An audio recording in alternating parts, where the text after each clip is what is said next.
is the year 2025. The egalitarian Autobots have visited the planet of junk for Cultural Enrichment Day.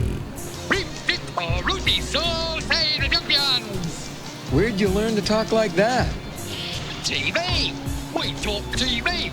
You talk some food? Ba weep, Grah na weep, Ninny Bong. Ba weep, Grah na weep, Ninny Bong. Ball weep, Grah, na weep, Ninny, Bong.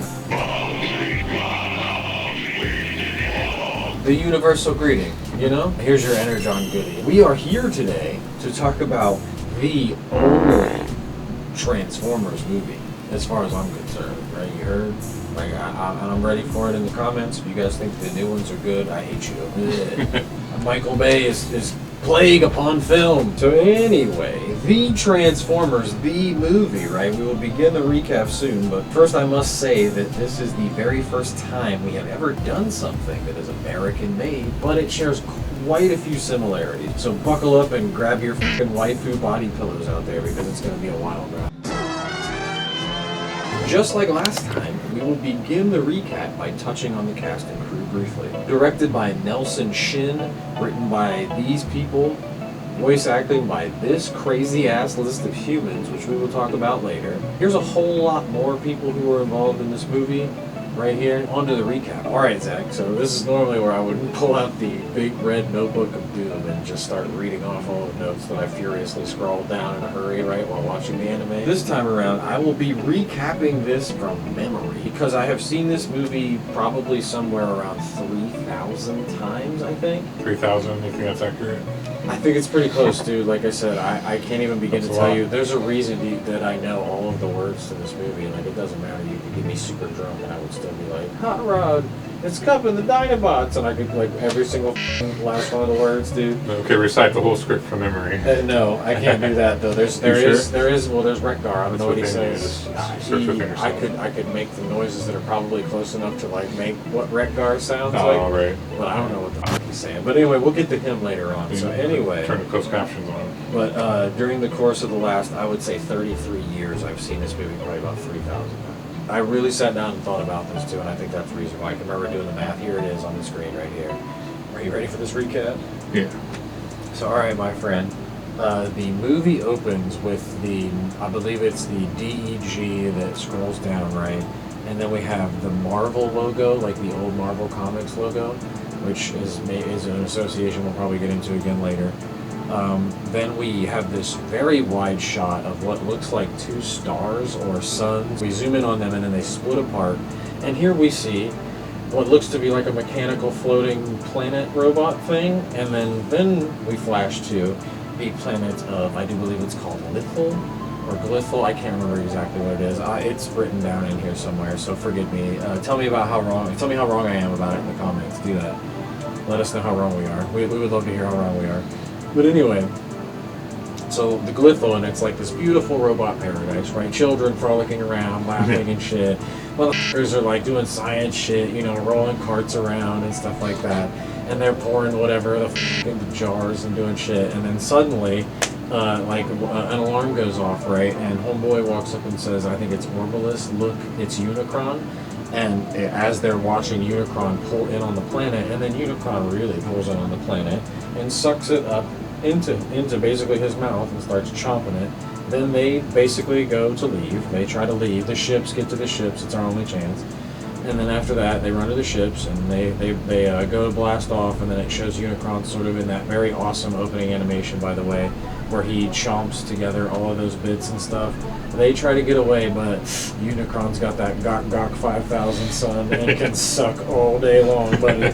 So they can't really get away, and they get sucked back in. One shuttle does get away, but the other two do not make it. And then he charges up the lasers, I guess, and like gains a bunch of energy after that, and the energy goes from like the center of that engine all the way around to his ring. And then we see a big giant shot of Unicron's basically ring in the darkness as he's approaching us. And then it's the credits start right there. And then it's Lion with the Transformers theme, I think is what it's called. We go through that awesome title sequence where we see the entire cast and crew that is pretty goddamn crazy, which we're going to very much touch on that. But then after that, we find out that it is the year 2005. And that the treacherous Decepticons have conquered the Autobots' whole planet of Cybertron, right? So that's all you need to know right there. Well, hold on. Then we get like we see Laserbeak flying in space, and he's running up on all of them. And as we're hearing all this, what is it? Oh, damn it! What the valiant Autobots prepare to retake their homeland, but from 2 secret staging grounds on 2 of Cybertron's moons. The valiant Autobots prepare to retake their homeland, right? And then right after that, we see Laserbeak. He goes over and he steps like twice, and then looks up, and then we hear the voice of Peter Cullen as Optimus Prime. And then so Cliffjumper goes through and they do like the roll call, right? Where and Optimus Prime is like, hey, check in on these guys. Go check in on Moonbase 1 and Moonbase 2. And then we go through like this chain of communication and shit, because they need to ready the shuttle for launch because they don't have enough energon cubes to power a full-scale assault, right? But Prime, and he said, I want you to make a special run to Autobot City on Earth, right? And he tries to send them out. I'm going to skip a couple of steps here, but he sends Ironhide and a bunch of guys, out to go there, right? And Ironhide transforms and that cool thing, and then he drives, over to the ship and stuff. And then Optimus Prime says, and I quote, all we need is a little energon and a lot of luck. And Laserbeak, his little camera in the brain, goes back up inside, and then he turns and makes like most birds and flies off. And then we see him come back inside, and as Shockwave says, who we only see a couple of times, Laserbeak returns Megatron, right? And then Megatron takes that opportunity to take a dig at Starscream by saying, welcome, Laserbeak. Unlike some of my other warriors, you never fail me. And then Starscream obviously takes fucking offense to that by like being like indignant. He does the Pikachu face. Starscream makes the Pikachu face. We get like a quick replay of what I just explained, but like on Megatron's screen, so that Megatron is listening to this. And as he's listening to this, he's like, oh shit, okay, this is interesting. And then Megatron hears Optimus say, all we need is a little energon and a lot of luck. And one of maybe if not maybe my favorite line in the whole movie, where Megatron literally says, more than you imagine, Optimus Prime, and he fucking like grits his fist like that, and the music goes, duh! Like, and they're trying to tell you everybody's about to get murdered, right? We smash cut to Ironhide and all of the boys. They're all just, haplessly driving the shuttle, nothing's going on. And we get to watch Megatron transform in our first instance of scale-breaking nonsense. The worst offender of the whole entire show, I think. Yeah, there are some other egregious examples. We will talk about them for sure. But he basically turns into like a giant, from a giant robot into like a handgun, right? That fits in Starscream's hand, and then Starscream just starts going bang, bang, bang, bang, and killing everybody on screen, actually. To Instruments of Destruction, which is another awesome 80s song. Ironhide and all the boys get motherfucking murdered, right? Straight up murdered. Starscream says, much easier than attacking the real threat, the Autobots' moon base. And Megatron promptly steps in and says, you're an idiot, Starscream. Once we slip by their early warning systems in their own shuttle and destroy Autobot City, the Autobots will be vanquished forever, basically, right? And that's exactly what he says. Ironhide, still clinging to life, says no, yet again, which is one of our, I think maybe our first instance of no. And then Megatron again with another great line, such heroic nonsense. After that, we hear the end of Instruments of Destruction as the shuttle flies off, right? Then we come to Hot Rod and Daniel sitting next to the river, and Hot Rod says, Fisher jumping today, huh, Daniel? And then Daniel's like, I guess so. And he's like, hey, what's the matter, dude? You tell me. And he's like, I don't know, I guess I just miss my dad, right? Relatability, right there. A kid missing their father. Relatability right there to almost anybody who's like a human being, right? On some level, at least. Some people have terrible parents, and I acknowledge that. Daniel catches a fish, and he's like, oh, I got one. And as they pull it out, Daniel's like, whoa, look at the size of it. And we see it next to Daniel, and then Hot Rod, it shows it next to Hot Rod, and he's like, yep, it's a Whopper, all right. And when it's next to him, it looks like my dude, right? And I think that's probably our first instance of good scale. You know what I mean? Like, they're actually kind of going out of their way to show you automatically and give you like a visual reference to tell you, hey, this is how much bigger this fucking robot is than this little boy. Daniel gets a message, I think, on his little, I don't know, iPhone, his future phone, whatever, in 2005, whatever, Yeah. the futuristic year of 2005. That's weird. And then he gets the notification that the shuttle's coming. He says, Hot Rod, the shuttle's coming, let's watch it land. And Hot Rod says, talk about dull, Daniel. But Daniel's all into it, and then we hear, for the very first time, which I do believe is the actual theme of the movie, which is Dare by Stan Bush. Again, a song I deeply love, but also recognize that a lot of people don't like it. We watched Daniel go and run to his hoverboard, push the button, and then it goes up, and then he flies all the way through. But he fucks it up because he's a dumb kid, right? He totally crashes, but luckily Hot Rod's there, and he's a big giant robot who saves him from literally breaking his neck on those rocks that he crashed his hoverboard on, right? And then he says, if you're gonna ride, Daniel, ride in style, and he throws him up in the air, and the kid literally lands in his lap like perfectly as he transforms. And as we hear Stan Bush going through, they drive through the countryside. And Daniel says, hey, let's stop here. Hot Rod says, why settle for a peak, Daniel, when you can see everything from Lookout Mountain? And that's the first time we see Cup. And then they drive all the way up there to the top of Lookout Mountain and shit. And he gets up to the binoculars, and he's like, hey, wait a minute. Hot Rod, look, there's a hole in the shuttle. And Hot Rod's like, say, what? There's a hole in that shuttle? And he just magically has these goggle things that fold down, because I guess he's an Autobot, so cool enough. And he looks in, he's like immediately like, oh shit, Decepticons. And he just immediately on sight, dude, starts shooting. There's not even like a second of like, hey, Optimus or anything. This always kind of blows my mind, but it's on sight, right? It's beef on sight. They're like turf. It's like a turf war between gangs. Right, so he starts shooting. The Decepticons realize their ruse is broken. Megatron yells attack. All the Decepticons fly out, and they start shooting. And Megatron shoots the mountain behind them first, misses that first time, and then shoots underneath of that ridge, and it causes the mountain to slide down like that. What does he say? I forget what this Decepticon's name is, but it's the one that can transform into a tank. It says, come on down, Auto Brat, right? And Cup comes in and whoops its ass. Hot Rod and him beat the shit out of the ones, and it's like another Insecticon. And then after that, they go to Autobot City. We flash to Autobot City, and it's totally under attack. The next thing we see, I believe, is Perceptor under attack, right? And we see him. He says he's doing all the crazy things, and Blaster is under attack, and Perceptor comes up and says, Blaster, Ultra Magnus sent orders to contact Optimus Prime on Moonbase 1. I think I'm skipping a thing too where they all talk about what's going on, but then Ultra Magnus gives them the order to transform Autobot City and things like that. So then they transform Autobot City, and then the battle rages basically all night long through other things. We see probably the most. I'm not going to skip over this, but we see probably one of the most epic transformations and like introductions of like a villain, I think, in movies, where we see Devastator for the first time, because they have, after they've transformed Autobot City, they go to that launcher, right, and they try to push it into place, and RC looks at those dead Autobots on the ground. By the way, also beloved Autobots from the original shows that were just mercilessly murdered off screen and ended for all eternity off screen, never to be heard from ever again. Like Wheeljack is one of them. And I remember his name because he's a very important character and people loved him. So anyway, they go to the launcher.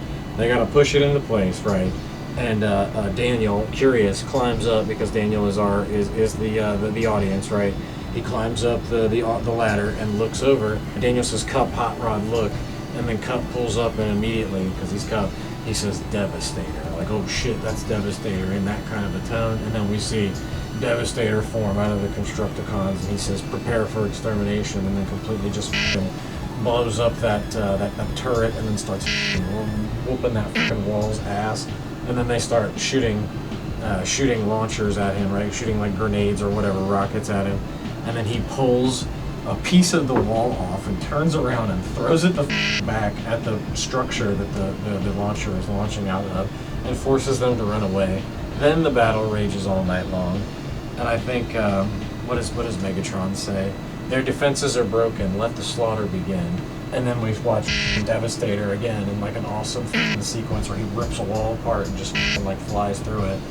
And then suddenly when that happens, Optimus Prime shows up and the boys there. They're there, the cavalry's there, they're there to save the day.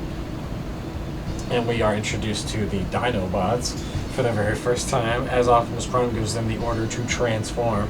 And we get to see Grimlock fly into space and actually get mother kicked right in the face. So, I mean, Devastator is basically shown to be on their level, right? Like, as a unit, Devastator can with the Dinobots. Because he really does kind of whoop their ass until they more or less overwhelm him with force, right? Epic scene. And then right after that, we get the epic line, Megatron must be stopped, no matter the cost. And we see Optimus as he's walking out, and then we get You Got the Touch as Optimus transforms. And basically just literally f***ing drives over. He commits vehicular homicide on all of these f***ing Autobots. He really does just drive over. There's that one that we literally get to see like the reflection of his face in the grill of the motherfucking truck as it hits him, and then he like flies away. It's great. It's hilariously animated. So he's basically just dunking on them, and they are trapped in there with him, much like Rorschach and the prisoners, right? Then he eventually, in a very epic way, he ejects like up from the trailer, which again I don't think we ever see again, and he pulls his gun out and very anime-like and shoots this dude, shoots that dude, shoots this dude, shoots that dude. He runs up behind Megatron, who looks to be just entering, and I believe Optimus just immediately goes like right into it and says, "One shall stand, one shall fall." And then Megatron says, "Why throw away your life so recklessly?" And Optimus comes back with like a catty gay dude line by saying, "That's a question you should ask yourself, Megatron." And then he says, "No, I'll crush you with my bare hands." And then what I believe might be one of the greatest fights that's ever been put to film happens, where they beat each other literally to death, ultimately, or at least to death's door. They're both very f***ed up after this very epic fight. And the final blow ends up being when Hot Rod tries to help Optimus Prime, right? Hot Rod sees Megatron, who can see this pistol that's blocked away from Optimus's view, and Optimus is too busy giving a monologue about how he's beating the out of Megatron right now to notice that there's actually a pistol behind like this like this obscured, I think it's like a piece of like metal or whatever that's blocking it, and Megatron notices it. I forget what he said. "Grant me mercy, I beg of you. Please don't kill me. Optimus Prime, grant me mercy, I beg of you," right? And then Optimus Prime says, "You who are without mercy, now plead for it. I thought you were made of sterner stuff. Basically, I thought you had bigger balls than that, you pussy." And then, like, right when he says that line, Megatron goes to grab for the gun, but Hot Rod's dumbass jumps in, and then Megatron just grabs him as a hostage and just starts blasting like Danny DeVito. He throws Optimus Prime over, and we get that amazing close-up where it's the close-up on his face, and he said, "I would have waited an eternity for this," right? "It's over, Prime." Then Optimus says, in another great line, another great "once you thought, oh shit," he says, "Never," and then like uppercuts the shit out of Megatron and sends Megatron flying down like several layers of, Autobot City destruction or defense layers. I don't know what they are. Convenience layers, we'll call them. And then he falls to the ground, and all the Decepticons sort of like, seize upon him and then take him away. Starscream says, "Astro Train, transform and get us out of here."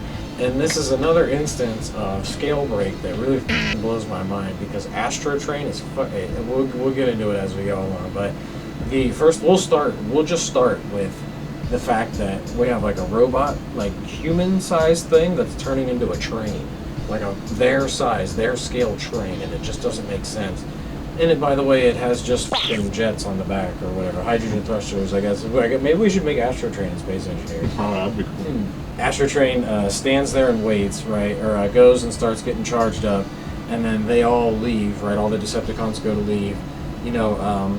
RC says the Decepticons are retreating. Cup says, "Prime did it, he turned the tide," as we hear the great theme in the background. The robot that is their size, right, transformed into something that is big enough to carry all of them and fly through space. This is what I mean. Like, the more you think about this, and that's why we're going to take this step by step so you guys can, like, see the progression of this. As it gets worse, like, the more they show Astro Train, the more anything they have to do with Astro Train, like the scale doesn't work anymore, right? So then after that, right, I can't remember which order this happens in, but I know we watch Optimus on the operating table, who is getting looked at by Perceptor, who is the telescope dude, and he basically says, "I fear the wounds are fatal." And then we hear Optimus Prime give some really, I guess, some wholesome, you know, positive masculinity kind of stuff to you. You know what I mean? Like at the end of his life, because what he says, "Do not grieve," right? And you know, he says, and then he passes on the matrix of leadership, which he passes it to Ultra Magnus, who says, "Hey, I'm just a soldier, man. Like I'm not a leader." You know what I mean? And he was like, "I wasn't worthy either, but."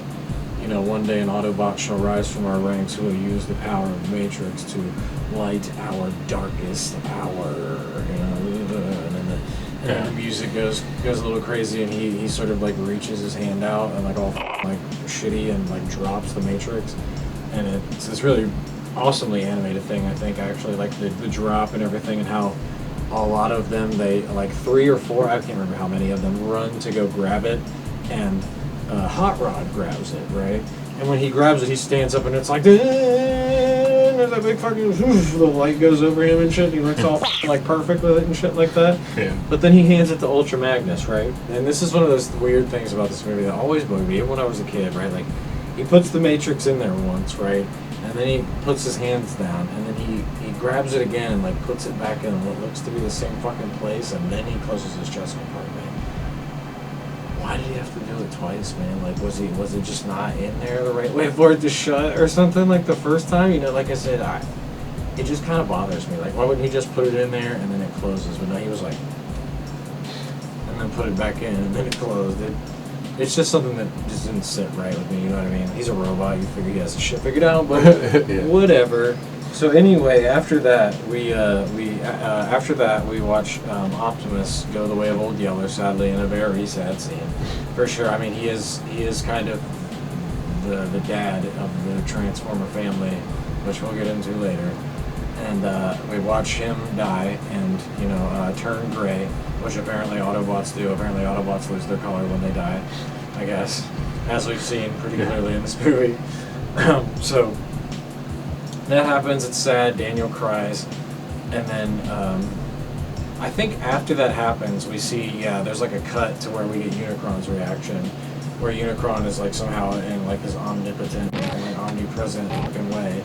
He can see exactly what the fuck is how he can like farsight his way there, and he sees that, somebody got the Matrix of leadership passed to them. He's like, "Rawr!" Which is definitely going to come back, and I may have even missed the time where he did it already. But it's definitely going to come back. We're basically Orson Welles roaring into a microphone. And nailing it, too, I might add. Like, I really think Orson kind of brought it home a lot in this one. So anyway, after that, what is it? Jettison some weight or I'll never make it to Cybertron, right? And that's when Starscream's podcast stands up and says, "Fellow Decepticons, Astro Train has requested that we lighten our burden." And then right after that, one of the Constructicons says, "Then I say, in that case, it is survival of the fittest." And then Starscream says, "Do I hear a second on that?" And a lot of the people go, "Aye." And then all of the bad condition ones go, "Nay." And I Scream's like, "Well, the eyes have it." And then they just shove the rest of them out, like right after that. And then after they shove all of them out, Starscream personally carries Megatron out and, with a smile on his face, says in a sarcastic way, "Oh, how it pains me to do this," right? Megatron says, "Wait, I still function." And Starscream says, "Want to bet?" And literally just lets him go. And Megatron yells Starscream in a very epic way. After that, Starscream, starts slapping his hands together, and he says, "Well, now that Megatron has, how shall we say, departed, I nominate myself the new leader." And then they have a power struggle, and the Constructicons bring up a really good point that they form Devastator, the most powerful robot, and they should rule. But then Soundwave says, Soundwave's superior, Constructicon's inferior. And the Constructicon guy, he don't like you. He didn't like that. And he says, who are you calling inferior? Nobody would follow an uncharismatic bore like you. And then Soundwave's little dudes just decide to pop out of his chest after that. And they're like, hey, nobody calls Soundwave. I think he says uncharismatic, which is not a word, but it's uncharismatic, right? And then, I think they're supposed to be dumb in the 80s way, which is a theme that's coming back. Then they descend into fighting one another. And then we see, then in response to all the little dudes coming out, they all say, Constructicons unite. And then they transform into Devastator inside of Astrotrain. But somehow Astrotrain's like inner, compartment can hold fucking Devastator? Remember before, he was like breaking down whole buildings by himself in Autobot City. What the fuck, you guys? Like, we just threw scale way out the window. Well, they have to have this fight here. Astrotrain's not that big, so what? He is now. They couldn't go home first. Yeah, I guess, right? But no, they couldn't because there's a very important thing that happens. Then they fight, and it's pretty much an even fight, and then we sort of we pan away from Astrotrain as Astrotrain is kind of like wobbling in the air because f***ing Devastator is apparently standing inside of it. Then we sort of like dissolve, I think, into Megatron and the rest of the Nays, right, floating around in space, and we hear a distant voice, right, and saying Megatron, Megatron, Megatron, and then as it gets closer, he says, "Welcome, Megatron." And you can see in that instance, like immediately how powerful they're showing you he is, like in relation. You could totally kill him, but he's not, right? And Megatron says, "Who said that?" And then we get the introduction, I and Unicron, and Megatron says, "State your business." And he said, basically, this is my command. You are to destroy the Autobot matrix of leadership. And he was like, Optimus Prime. He says, you have nothing to fear. Optimus Prime has already been crushed. I already crushed Optimus Prime with my bare hands. And he's like, no, you didn't really do it. He says it in a different way. I forget exactly. But then Megatron says, the point is he's dead, and the Matrix died with him. And Unicron says, the point is you are a fool. The matrix of leadership has not been destroyed. It is carried by Ultra Magnus. Stalk him, like tear him apart or something. I might be confusing it with the second time. He basically says, you belong to me now, after Megatron agrees to do it, right? And Megatron says, I belong to nobody. And then they have that power struggle right in there where Unicron makes it very clear, I could just end you with a thought, little kid. And just like apparently mind him into like feeling pain or whatever. I'm not really sure exactly what happens, honestly. I'm not sure if he has a mind or because he's a robot. Like, I don't know, man. Like, Megatron ultimately says, I accept your terms, I accept your terms. And then we get to see Unicron transmogrify Megatron into Galvatron in what is a very cool bit of animation where they have it, like, broken down to, like, the technical, like, blueprint level, you know what I mean? And we get to see them transform on that level. That's a really amazing bit of animation. So we get to see that awesome sequence of them all getting transmogrified. We also conveniently get introductions, like names and shit. Like we get like new gangbanger nicknames and shit, right? For these new Decepticons. Yeah, everybody right? gets new names. You're Galvatron, right? Behold. Cyclonus. Yeah, and these shall be your minions, right? Scourge the Tracker, and his huntsman, the Sweeps. And then Cyclonus, a warrior and an armada, is what he says. And this shall be your ship. He just whips out the ship Yep. that's outside of Yep. him. Yep. And Save it for a rainy day. It's just right there, right? He has like a whole fucking like complement of ships apparently, and can just transform. Like transmogrify, because that's the word for it. To transmogrify this being into some fucking different kind of shape. It's insane, and it just proves to you that Unicron is basically fucking God, dude. Like an evil, like a demiurge or something, dude. Like he is on that level. Like after we see Galvatron, we get Leonard Nimoy, who steps in for Frank Welker now for the first time, and he says, "I will rip open Ultra Magnus and every other Autobot until the Matrix has been destroyed." Right? And then they fly off, and he gets into the ship, and all the boys follow him and shit. And he says, "To Cybertron," right? And then we get probably what is again just one of my favorite sequences in this whole movie, where all of the Astro Train and a lot of the Constructicons are playing like the horns, right? Like that trumpet section. Oh yeah. Yeah, Starscream's like, get on with the fucking ceremony already. You guys suck. And they look at each other and they're like, well, I thought we were doing that, right? And then they start playing again. And he gets pissed and he shoots off all their fucking horns, right? And then he stands up and you can see he has the crown on his head. And he's the leader. And he says, my fellow Decepticons, as your new leader, who is that? And then suddenly, here comes in Cyclonus, and Galvatron says, Coronation, Starscream. This is bad comedy. And Starscream says, Megatron, is that you? And Galvatron says, here's a hint, and turns into... Here's a hint, you're dead. Yeah, like whatever, I don't know what the f*** it is. It's like a death laser or something, obviously. But anyway, he shoots fucking Starscream, yes. He was a little gun, now he's bigger. Oh, Jesus Christ, you're right. Oh my God, I didn't even realize it, but you're totally right. It's just a bigger, like, crazy death laser. Instead of bazooka handgun, it's death laser. Yeah.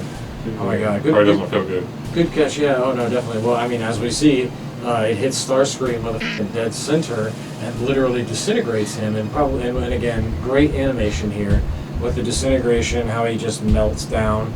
And then Galvatron steps up and literally crushes the crown right after that. And then one of fucking Soundwave's little cassette bot dudes says, what did he say his name was again? And he says, Galvatron, right? And they say, oh, hell, Galvatron, right? And that's what we hear, like, and then it fades out, right? And then, damn, like, so then we come to what? They're getting on the shuttle, right? They need to get out of there, right? We go back to Autobot City, right? They need to get back on the shuttle, so they're trying to get everybody to the shuttle, but just then, guess who? It might even just smash cut to Galvatron, like in the boys, like flying in the atmosphere. I think it does. Yeah, they show up before they can do anything. Yeah, and it happens both times. But yeah, so then they go to leave and they have to fight their way out. And there's the the whole stay close to me, Daniel, right thing after she saves him from almost getting killed. And then Hot Rod says you better stay close to me. And then something happens, right? And then she has to save him from not dying. And then she says, you better stay close to me, which is your feminist propaganda there for you. Get mad about it in the comments. Oh, I thought she was flirting with him there. No, I think it's. I don't think so. I'm not sure. I mean, can they? I don't really see. That's what I wonder too. Yeah. But I think because she's like, ooh, you got a woes like so, you better stay close to me. Like, ooh, you better stay close to me, big boy. I don't think so because she saved his life. It was like no dumbass. Like I'm the strong one here. You need to stay close to me because he says, and you better stay close to me. And then like he almost gets killed, and then she's like, no, you better stay close to me. No, it's too kind of flirty. It may be. I mean, women are like that, so it might have been a shit test. But I mean, we're applying real women. We're applying real women, to robot people, and I don't know how to attribute their motives, right? So maybe you're just as right as I am, probably, because ultimately we both are. Do they get married? I don't know.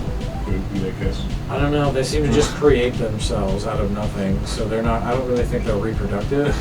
So anyway, they fight their way onto the shuttles, and it gets really crazy. And then Blur's having a hard time getting the Dinobots on the shuttle because Grimlock no likey. And then we get John Machida and pretty much all of his. Stop me. The Micro Machine Man here, flexing my mighty micro muscle so I can lift an entire semi-truck with one hand. Drum roll, please. It's a Micro Machine semi-truck, of course. Just part of this all-new, dramatically detailed, stupendously styled collection of micro machines. All smaller than a nut, this one or that one. Look at these fabulous flyers, military custom classics, sub-tanks, nifty-50s, luxury limos, awesome antiques, best boats, hot bikes, and choppers. And now these breathtaking beauties feature fabulous ultra-fast wheels. They really fly. But that's not all. Check out these deluxe drivers, dudes with doors, hoods, and trunks that really open and close. Wow, there's so many micro machines to choose from. I'll take this one and this one and this one. The Micro Machine vehicles from Galoob, collect them, race them, trade them. And now many micro machines have ultra-fast wheels for ultra-fast speed. Remember, if it doesn't say micro machines, it's not the real thing. Oh, what does he say? They won't go into the shuttle. I know I can't get them into the shuttle because they won't go into the shuttle, but I can't get them to go into the shuttle because they're impossible. He says that way faster than I could right there because it's the Micro Machines guy. But so anyway, they all get ready. They all get in the shuttles, and they all manage to just barely escape. RC is, of course, after trying to position herself in the leader role and taking away the man's ability to protect her because she don't need it. She a strong woman. She a very strong woman, like gets left behind and is like the last person, and she has to run and jump and have a man robot catch her and pull her back into the ship as they pull off and go away, right?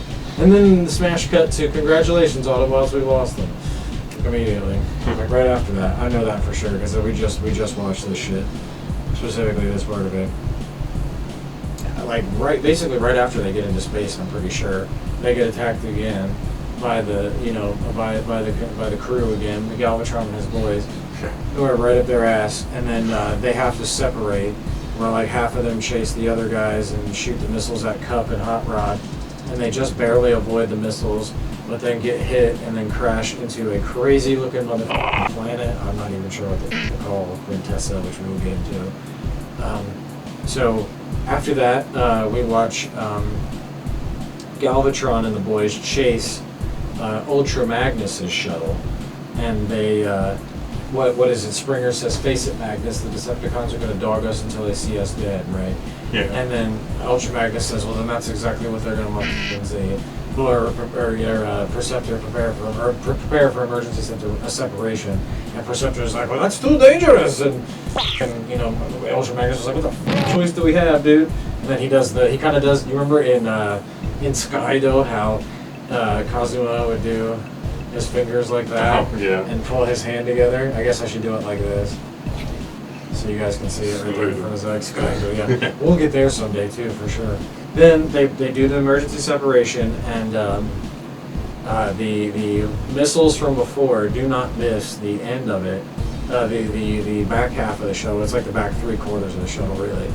And it blows up the shuttle. We get to see that really cool shot of Galvatron with the eye gleam, the little sparkle that happens in his eye right before he shoots it, right? And then the missiles go out, and it blows up the ship. And then, what is it?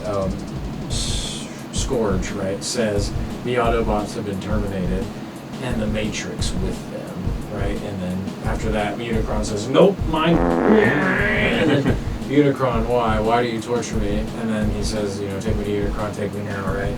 Then we go to, I believe, it's Ultra Magnus and the crew as they're going to the planet, where they're trying to find a place to set down. And then Perceptor tells them that the planet of junk is in this vicinity. And then Ultra Magnus says, "Then let's go for it. I know where we're going. We're going from here." And then we get to another one of my favorite scenes where we flash to Cup and Hot Rod, who are on some crazy motherfucking like Mecha Salvador Dali planet. Like it's crazy. It's some abstract art. Like here it is. Here's Quintessence. Like you guys tell me if you think that's accurate or not, dude. It's Mecha crazy world, right? But like it's like if some crazy mech race was like fueled purely by LSD, So anyway, we see them there on this crazy twisted planet. Hot Rod is caught, and we get what is it? Nothing's Gonna Stand in Our Way, which is another fucking fantastic song. So anyway, and we see, as Nothing's Gonna Stand in Our Way, the metal that plays in the background. We see these crazy fish, these big-ass crazy mecha fish, eating these smaller little mecha fish and shit. And then we pan over to Hot Rod, who's caught up in the mecha seaweed. He ends up, using his awesome hand to transform into a grinder, a buzzsaw for those of you who aren't space engineers savvy. So he fights his way out. He cuts his way out of the mecha seaweed or whatever, and then starts going around. And he's like, "Cup, Cup," and then he hears Cup say, "Hot Rod, help me," and then he swims over there. And then we hear. But he drives. He turns into a car and drives underwater. Dude, that scene pissed me off when I seen it. I was like, "What?" Right. For no reason at all. He could have just swam. You're right. You're right. He does. You're right, Zach. He does turn into the car. I'm glad you were here because I would have forgot that detail. And then he drives over there. And then he gets over there and he sees Cup is like in the fucking grip of this crazy mecha fucking squid that's humongous because it's not an octopus, right? It's got the torpedo head. So Hot Rod goes up in there and saves him. Shoots the eye out, and also a very cool fight, very well animated fight again. I think that whole sequence right there with Hot Rod fighting the squid is really cool and really well animated. Nice set piece in movie terminology, for sure. So after that, he picks up Cup's remains, or Cup's body and the rest of his like broken off limbs and shit, and he carries them all out. And I think he fixes. Maybe it's like, he starts the fix. And I think after he walks out, it cuts to Ultra Magnus and everybody else saying "brace for impact," and then they sort of crash land on the junk planet. They all kind of get woken awake by like things hitting them in their head, and then Springer says, "Remind me to give the autopilot a raise," right? And then they basically they figure out, "Oh, hey, we have to find a way to prepare it. We have to find a way to get off this planet. Like, what are we going to do? And they're like, oh, well, there's a bunch of junk out here. What if we just salvage some stuff and repair the ship? And Daniel's like, hey, guys, I want to go too. And Ultra Magnus gives us the rules. Or, no, it's Springer that gives us the rules. He says, it's rough out there, kid. And then RC, yet again, like I said, I'm gonna kind of just point this out. I don't think it's overt or it's on purpose either. But once I explain RC's like actual, origin story as a character, you'll see why this is straight up feminism. But she comes in and says, well, wait, he could use this, proving the man wrong once again. But he could just use this exosuit, right? It was Spike's, it would be all right. And Daniel says, oh yeah, Dad's exosuit. He told me all about it, right? And he jumps up and down, and we get that really awesome sequence of him trying to learn how to do it and f*** it up the first time. And he says it's kind of tricky, and then Springer says, just think about what you want to do before you do it. And then afterward, right, which is, I guess, some Joe Biden shit. Think about what you think about, right? Yeah. Please have a seat. With your permission, I'm going to take my coat off. Welcome to the White House, everybody. But guess what? I'm not stopping here. Think about what you think about. Say it again, and that's a fact. Think about what you think about. Folks, look. So he says that. Not think about what you think about, but think about what you want to do before you do it. Which I'm sure that's probably what Joe meant to say too. Anyway, oh yeah. Then we transition to the master of all gobbledygook. Okay, Eric Idle is still alive. Maybe I'm wrong. Maybe he's dead. He was an old Monty Python guy. That's the person who does the voice of Grah, which is his name. Oh, I can see that. So he's over the top and goofy and British and shit. And he speaks in this Cockney accent. Please, if anybody out there speaks Cockney British, I can only kind of quite do the accent right like this right here. But there's always some connection. I have no f***ing clue what he said right there. Or that either. I don't think I'll ever fucking be able to just get that without looking it up. Record it and tune it down and do some audio magic to it to figure out what they say. Slow it down and like drop the pitch. I don't understand what the f*** he says. Like 95% of the stuff he says. I don't know. Do you? Like, do you know what the f***? No, and like I swear we just watched it and I was like, still like, oh, what in the fuck? What is he saying? You know what I mean? And it's like fucking you know what I mean?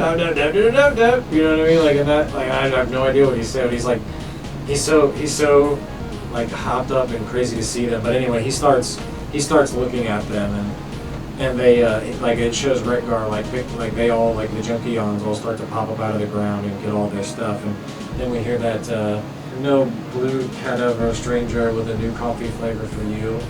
And then whatever the noise he makes is like putting on the tank. But offer expires while you wait. Operators are standing by. And then I think it smash cuts to Cup and Hot Rod. You know, and Cup is like, oh, you know, all things considered, lad, you did an amazing job. He's like, you left the piece out. Cup is pissed at him first. You left the piece out, he says. And Hot Rod's like, no way. You know, you're just, it's all back there and stuff. And he's like, you know what, all things considered, lad. And like after that, he's like, you did an amazing job. He's like, yeah, you know, you even got rid of a nasty burr in my rotator. And he's like, now let's find the Dinobots and get off this twisted planet, right? And then they drive like 10 seconds before they are accosted by the Sharkticons, right? So they're facing who sort of just rise up out of the, again, oil ocean or whatever the fuck it is. I think it's like some Sonic shit. But like I think it's juice. Okay, maybe it's gasoline. Doesn't gasoline have like a yellow tint? It's always the juice. Why they? Juice, yeah. It has the orange juice. The orange juice, yes. That's what the ocean has, orange juice. It's Sunny D, yeah, all over that thing. Yeah. It's alcohol. Oh man, maybe you're right. It's like bourbon. It's yellow. Yeah, right. Yeah, that could be piss ocean. Who knows? Oh man, The piss urine is probably not good for electronics. Yeah, I would imagine so. But Transformers are waterproof, I guess. So I don't care. It's a big dumb action. They're waterproof. So anyway, they get accosted by the Dinobots, who roll up out of the thing, and they just start looking at them and shit. And Cup pulls Hot Rod back and says, don't act hostile. I'll use the universal greeting. And Hot Rod says, universal greeting? Like, motherfucker, what? And he's like, yeah, it works every time. And he just walks up and he says, Bah, weep, Grah, nah, weep, Ninny, Bong. Oh, yeah. Just like that. You got it, yeah. Oh, dude, of course. And then they kind of look back at each other and they say it. They're like, Bah, weep, Grah, nah, weep, Ninny, Bong, right? They just kind of say it back to him while looking at each other. And he says, now, without making any sudden moves, offer them an Energon goodie. And they pull Energon goodies out, which for you since you haven't watched the first couple of seasons, Energon is like basically the energy source that they use to power themselves and to stay alive. They can kind of make it out of anything. There's even an episode where Megatron literally makes it out of fucking oil and gas. And they take over like an oil refinery and just start making Energon cubes. They just start converting the oil into fucking Energon cubes. I'm not even joking, dude. I remember it right off the top of my head. It's delightfully if you like that kind of stuff. It really is. Regarded for those on YouTube. They hand them off all of the Energon goodies, right? And suddenly, they run out. Cup runs out, and Hot Rod says, this is getting expensive, no more. And then they look at each other and they're like, yo, what the f? And then Cup goes and like tries to push one out, but you can hear it, like that it's spent. You can literally hear that it's spent. Good sound effect job there. And then he says, empty, and then throws it over his shoulder. And they immediately get pissed off and start attacking both of them. Before we move on from that scene, I wanted to say like something that I noticed as an adult that I never would have noticed as a kid. I think they're arresting them for littering, you guys. I don't think it's because their universal greeting failed at all. I think it's because they're littering, and littering is very strictly enforced. Apparently by fucking death on Quintessa. You don't litter on Quintessa, we keep it beautiful. And then Swoop is circling around. He says, me, Swoop, no see nothing. And then Grimlock, in his oh-so-eloquent way, says, me, positive, Cup and Hot Rod close, right? And then Slag, and I forget what the other one's name is, they have an argument. It's Slag and Grimlock have an argument over, first it's Viridium, me, Slag, say you follow Viridium baloney. And Grimlock says, nah, son, me, Grimlock, say you follow Cesium salami. And then Slag comes back and very angrily screams, Beryllium baloney, right? And then promptly falls into like a trap that opens up like right in front of the mission, right? And then like right after that, you can hear a voice off in the distance, right? Grimlock and the boys hear a voice off in the distance, and he's like, who say that, And then it turns out that it's this little tiny Autobot. It was just very convenient for the plot on the planet. And he's like, we really saved my friends today, I think, or we really saved my friends today is what he said.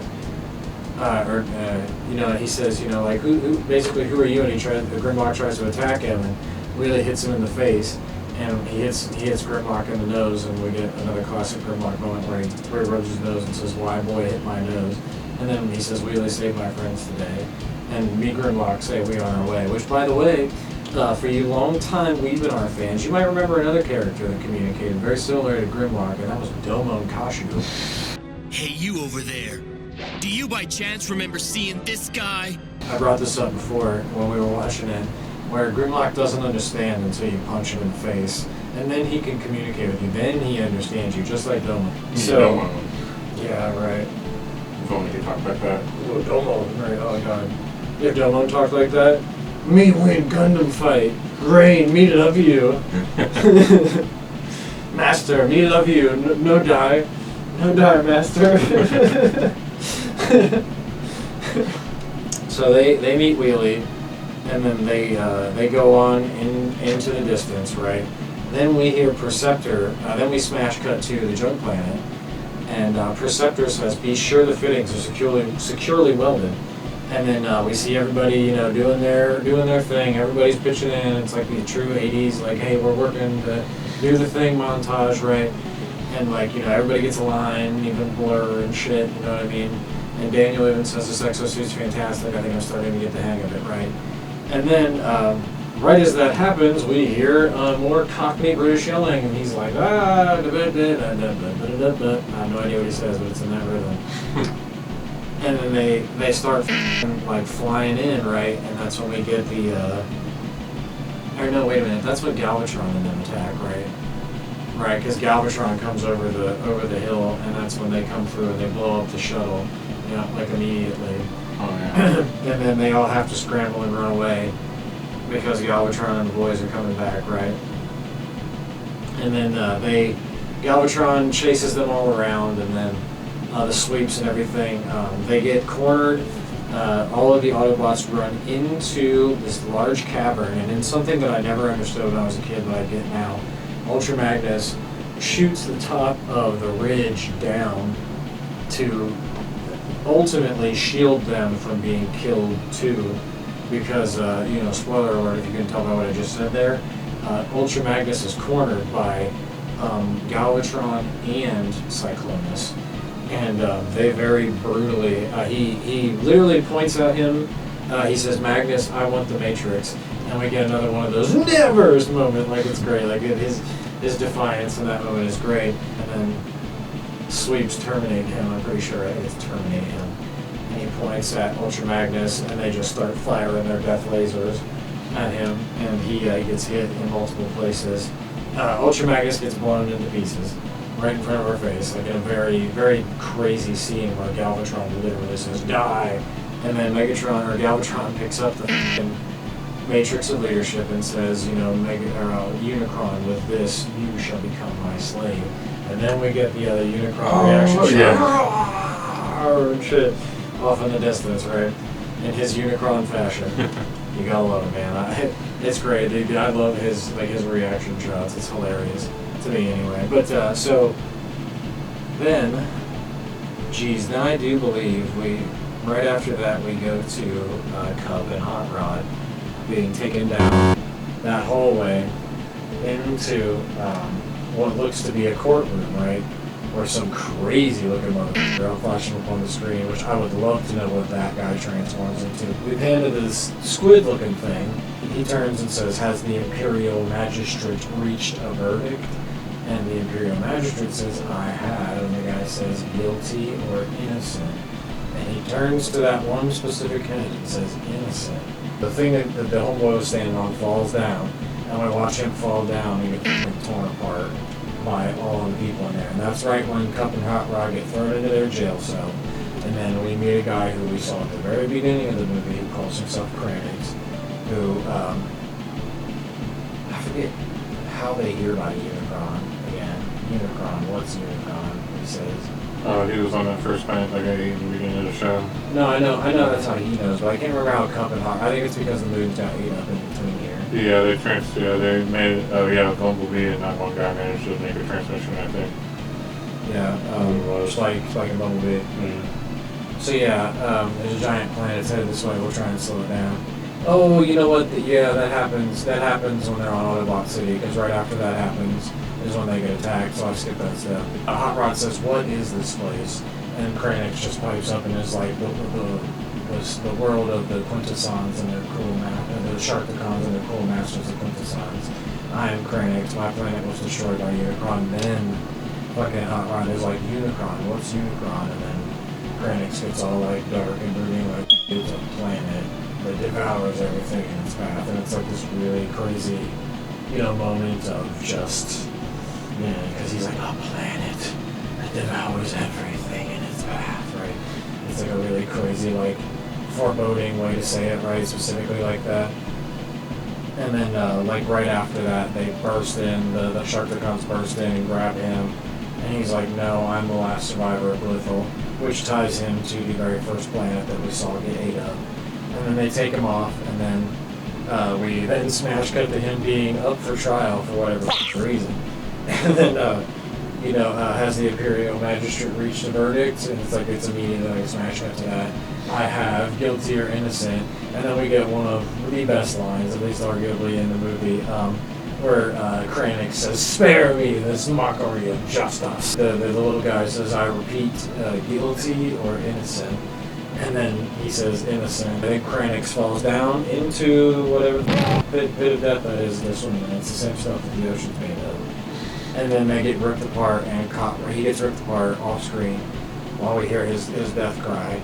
And Hot Rod and Cup are kind of like lamenting it, and Cup says, not the end, I wished for that. And then right after that, we go to Ultra Magnus, right? Like the rest of the crew is coming to pick up Ultra Magnus's butt. Literally his butt, and all the rest of the Ultra Magnus that was spilled all over the planet of junk, right? And as they're picking him up and lamenting him, we hear some more Cockney, crazy British rambling, and he's like, oh god, I'm not even gonna try to say it because it's so crazy and it's in time with that Weird Al song, which Dare to Be Stupid is that song. It's another banger from that age. If you like his music and you like that weird, goofy shit, it's up there. I like it because it's in this movie, but as that happens, we hear some more crazy Cockney British babble again. Please translate it in the comments for me. So they attack the Autobots, right?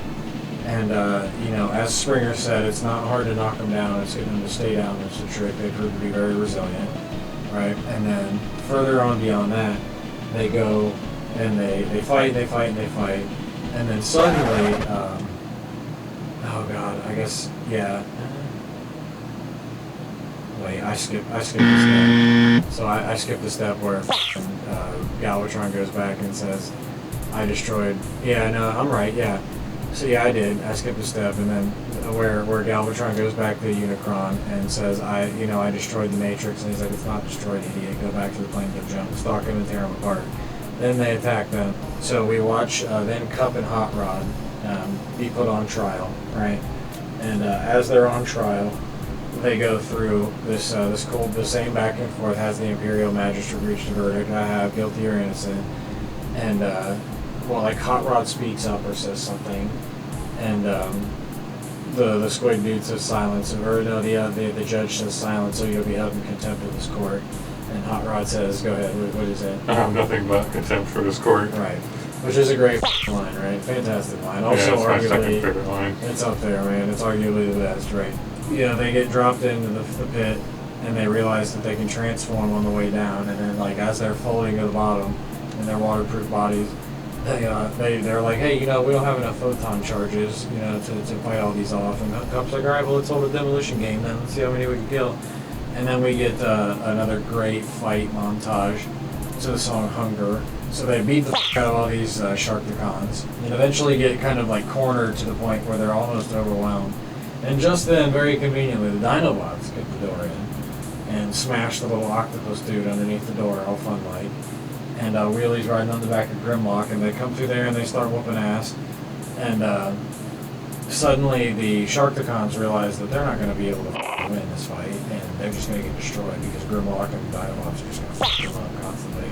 So they kind of stop, actually fighting and transform, and then the Quintessence at the top of the hill, the judge says, Sharkticons, execute them. And then, Grimlock, and what is maybe, again, another one of my favorite scenes in this movie, where he's just like, he roars, he lets out a big crazy, like, manly-ass roar, and stomps on the motherfucking ground so much that they're all like, whoa, what the f*** was that, right? And he's like, no, me Grimlock say execute them, right? And they all suddenly, like, look at each other and they're like, wait a minute, we never thought of that. And then they all climb the f***ing wall, and then Cup says, I think the problems on this planet will be solved very shortly. I also skipped over another great line where Hot Rod says, I never thought I'd be glad to see those bozos. And Grimlock puts him in his place and corrects him immediately and says, be Grimlock, no bozo, be king. And then he proves it by stomping on the ground and telling them all what to do. Cup and Hot Rod say, we need a ship, right? And Wheelie says, hip stare over there. And Cup says, that's a ship. And Hot Rod says, who cares as long as it flies, right? And then that's when we get the Junkion fight, is right after that. And then the fight gets to a point where they're getting overwhelmed, and perfectly right on time yet again. Here comes Cup and here they come in this crazy ship, and it stops the entire fight. Cup and Hot Rod come down out of the ship, and Hot Rod says, what was that universal greeting again? Never mind, I remember, right? And he walks up with an Energon goodie and says, well, weep Grah, weep Ninny Bong, right? And hands him the Energon goodie. And of course, unlike the Sharkticons, the Junkion is like, bah, weep Grah, weep Ninny Bong, and shit, and holds it up, and they're like, bah, weep Grah, weep Ninny Bong, and then the Weird Al music starts playing again after they have that little fight to it, and they all start dancing, and it's all sunshine and rainbows, right? Yeah, kind of random. And then after that, it kind of dawns on them, like, wait a minute, we need to find Unicron, we need to destroy Unicron, where's Unicron? And somehow, Wreck-Gar, the leader of the Junkions, just is like, and the answer is, where's Galvatron? They say, we need to find Galvatron. And Rekgar says, and the answer is Unicron. And then that one messes me up a little bit. Right, and then like somehow he just knows. But anyway, he's like I skipped over the part, but I think right after that they put Ultra Magnus back together, and he's like, no, by George, Kimosabi, your smashed up friend will be like new with 90-day warranty, right? And then they put him back together, and then they all start their ship, and then now that they have their rallying cry, they're going to destroy Unicron, rule with red Rubon, eliminate even the toughest stains. I'm not sure what the it is, but it's the thing that Rekgar starts, and they all very, lemming-like, and start chanting, destroy Unicron, rule with red Rubon, eliminate even the toughest stains, and they all run to the ships, right? And they fly off into space. And then I believe that's when Galvatron comes back. Yeah, that's when Galvatron comes back and is like, Unicron, I have the Matrix, you will listen to me. And Unicron is like, you have underestimated me, Galvatron. And that's when we see another very, very fantastic sequence where we get to see Unicron transform completely. It's very well animated. They do kind of take their... they pull their punches here and there with showing certain things from certain perspectives, so they don't have to show the entire thing transforming. But still, the hands, right? Like both of the hands popping out, the arm and the forearm separating from the upper arm and stuff like that. It's really well done. The legs and everything, and we get to see hardcore red, I don't know, fuel abs. I'm not sure what the that liquid is. Yeah. You know what I mean? But then we get to see the pan up straight up to the face, and then we see it from Galvatron's perspective, which is actually a really cool shot, because we get to see the pan up straight from his chest up to his face, and then after that we see him sort of flexing, and he's for a time I considered sparing your wretched little planet of Cybertron, but now you shall witness its dismemberment. And then we get another one of those epic crane shots. No! As Galvatron is still on his hip or whatever, on his waist, or he's standing on his belt, whatever. Right after that, he flies right over there and smashes his arm into the top of Cybertron. And actually, something I wanted to point out, do you remember, just a minute ago when I was like, oh no, Shockwave? Because they show Shockwave, he's the guy, he's the purple guy, we see him twice. He's the guy that said Laserbeak returns Megatron, and then he's also the guy that says, we're under attack, scramble. In that scene, though, Megatron, or Unicron is supposed to have killed him. Those are Shockwave's last words, right there. And Shockwave, as far as I know, never comes back in Generation 1 Transformers. After that. So anyway, Shockwave dies right there, and Decepticons are under attack, scramble. They all freak out and start trying to fight back. And we see many. Then right about then, I think it's Hot Rod and the boys are like, "Wow, what the f is that?" And Hot Rod is like, "Cub, have you ever seen anything like that before?" And Mr. I know everything that's known all about the everything every single step of the way is like, "Nope. Never seen anything like this before." Then they have the big crazy fight, and we have all of the boys show up. We even get that fantastic sequence, which is another one of my favorite sequences. Like another good set piece where the Dinobots, and specifically Grimlock, literally kick Unicron right in his ass. Grimlock kick butt. Literally. What were they? What do you mean? I missed that. I didn't get a good look at that transformation. That was his ass. They're attacking Unicron's ass right now. That's funny. They're the ship that everybody is on. Hot Rod ends up flying it straight into Unicron's eye, and very conveniently for the plot, everybody else falls down this one big hole, and then Hot Rod he gets caught on a spike, and then sort of falls off later into a different hole. And then I think we go back out to the fight, right, where then Unicron's out there fighting with everybody, and We see Grah one final time, like trying to keep the. He says it resists fire, rain, and corrosion for up to 5 years. Satisfaction guaranteed. And the boys inside are like, oh, you're right, you're right, mate, or whatever the f they say. Then after that, like Unicron's stomach rumbles, right? And then we pan inside, and then we see Ultra Magnus and all of them. And RC screws it up yet again by shooting the f***ing wall and having a bunch of water come out. And I mean, kind of saves them at the end of the day, but also kind of screws them. And then they find another super duper horrifying thing, which is that whole sequence with, all of the Autobots and that are caught up by Unicron being dumped into and melted by a vat of boiling acid, which is pretty freakish because we watch them fall in and sort of like scream as they melt down. Yeah. Which again, very graphic for a kid's program. I know it's just robots, but like the implication's pretty crazy. Then we hear Spike yell for Daniel. He's like, Daniel, knock down the acid cover. And he's like, well, I don't have a gun. And he says, use your exosuit.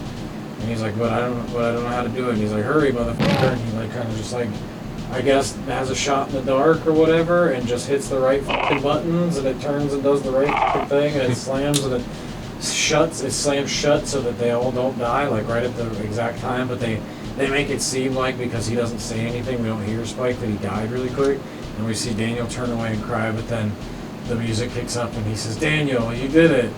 And he says, yeah, I did it. And then I think after that, that's when Hot Rod falls down in that hole, and then he starts crawling, and he notices that Galvatron, in very much anime fashion, is like cloaked in the darkness, and the only thing you can see is the Matrix around his chest, right? And there's like that outline that's around him. He realizes that it's Galvatron. Like it or not, Autobot, we are friends now against we are allies now against the common foe. And he says something like, fucking, like, I'll never join you. Basically, the I am your father, like Luke confrontation at the end. It's the same goddamn thing. Right as that's happening, Unicron mind-f***s Galvatron again and says, destroy him, Galvatron. Destroy him now, or I will destroy you. And he's like, yes, my master. And then he stands up and he starts shooting at him and stuff like that. And then I think he gets the Matrix of leadership away from him, like right before that happens. And then we see, I think we get the you got the touch moment, like we get the you got the touch moment after he pulls it off the chain that it's around on his neck. And then we get the nice crazy shit where they have like a fight before he rips it off. And he gives another epic line, which is, come out, Autobot, we all must die sometime, right? Which is a great line. Very true. And they fight, and then and Hot Rod pulls the necklace off his chain, and then he's got the touch again. And then he sort of like grows up on the screen in front of us, you know what I mean? Like, I'll show it here. Yeah. He levels up, He got the experience points after winning the fight. He's got more well-defined cheekbones than before. Yeah, right. And he's a robot. And one other thing that I pointed out this time we watched too is that Cup has like laugh lines, and he's like a robot, so he's like an old robot. Apparently, Autobots can get like black eyes from sleep deprivation and shit because he has the lines, right? So, and we hear Optimus Prime say, "Arise, Rodimus Prime." And then Hot Rod says Optimus, grabs the Matrix leadership and tries to use it, but Galvatron shoots it out of his hands, and then it flies off into the corner, and we see it again, and they do that thing that I like with the lighting where it's lit, but everything else around it is dark, going really far with the symbolism. And then Hot Rod says, this is the end of the road, Galvatron, and then literally goes and picks him up and then yeets him out of the side of Unicron. Okay. And then we hear the touch again and stuff, and then he pulls it apart. He opens the Autobot Matrix of leadership, which is another great bit of animation right there for sure. And then everything starts to go kaboom inside. And then we smash cut to the rest of the people, the rest of the gang. They start to realize everything's blowing up, and they have to leave. And then some crazy shit happens as the tension is rising behind them. And they're like, wait a minute, where's Hot Rod? And then suddenly, just very conveniently, we see him running down the tunnel, and I pointed this out when we were watching it, right? I mean, that shit looks so much closer. The first time we see him, the water is so close to him. But then, like, the next time we see him, he totally has time to stand there and say, Autobots, transform, and roll out, and then transform into like a truck now. They then transform and ride out of the left eye after flying into the left eye. And then right after that, Unicron, no likey, he blows up and explodes, and we get one probable, I guess, what is the final line Orson Welles ever put to the film, which was right before, I think you cannot destroy I just yet, but he doesn't get to finish yet because he died. So that's it, and then we get a dissolve to Hot Rod and all the people standing at basically, I guess, what is like central headquarters in Cybertron or whatever. But he says, let this mark the end of the Cybertronian wars, like till all are one, basically, and they all say till all are one, as the touch plays in the background, and then we end with Unicron's head spinning across, and it sort of flies across the front of the screen, kind of like I'm doing right here, and then stops like just over here, and then the Transformers, the movie, the theme kicks right back in, and then we get the baddest ass metal theme song for a commercial that's ever been made. And then the credits roll, and that's it. That's pretty much the whole thing from memory. I know I f***ed up some things in the order of it all, but I'm pretty sure I got it all. Oh, yeah, that was the whole movie. Most of the important bits, anyway. Yeah, that was literally the whole movie. The only thing you're missing is you almost remember the whole script. You're like 50% there. Oh, yeah. Yeah, with remembering literally the whole thing. Script, yeah. And it's like just an order thing, but I'm telling you, man, like, I think that's proof positive that I've literally seen that 3,000 some odd times. I would say it's literally that burned into my head that, like, just from memory. I know we just watched it and everything, but I'm pretty sure I would have done probably about the same. So that's it, man. That's a recap. Hello, fine anime enthusiasts. Future William here with Past William's report card for the Recap from Memory Challenge. Let's rattle off the mistakes first, and then we'll finish up with a final grade. First off, remembered the beginning with Optimus Prime and Cliffjumper out of sequence.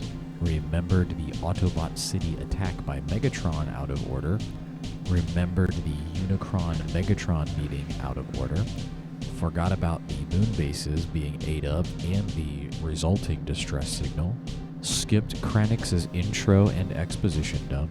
Skipped Galvatron being told where Magnus is. Mixed up the courtroom scenes and remembered them out of order. Forgot about Ultra Magnus's rebuild. Remembered the final battle out of sequence. And that's pretty much all told. Some of those things were addressed almost after they were caught, or after I forgot about them, and so I forgot and remembered, but I'm still going to take points away for not remembering them off the top of my head. With that said, all told, I'd give it a solid B with an 84% because I still managed to remember the entire movie, even with the sequencing gas, but what grade would you have given it? Let us know in the comments. Anyways, on to the next section. Okay, so that was the recap. And I pulled all of that just from memory. I didn't write anything down. See, as you can see right here, maybe potentially it says recap number 1, right? We're going to get this out of the way right off the bat and pay homage to what I think might be the greatest strength here, maybe, is the voice cast, right? You ready for this, Zach? So I'm going to blow your fucking mind with some of the connections that would go on to go from this, right? So we'll start first and foremost, and I think it's most important to start with this man because I think he's maybe the greatest voice actor of our time, maybe? It's at least in the, I mean, he's on there with like LaFontaine. He's up there with like a Don LaFontaine for sure. Throughout history, man has marveled at the vast complexity of the universe. Without a single unified voice, humanity has been left searching for answers to the unknown.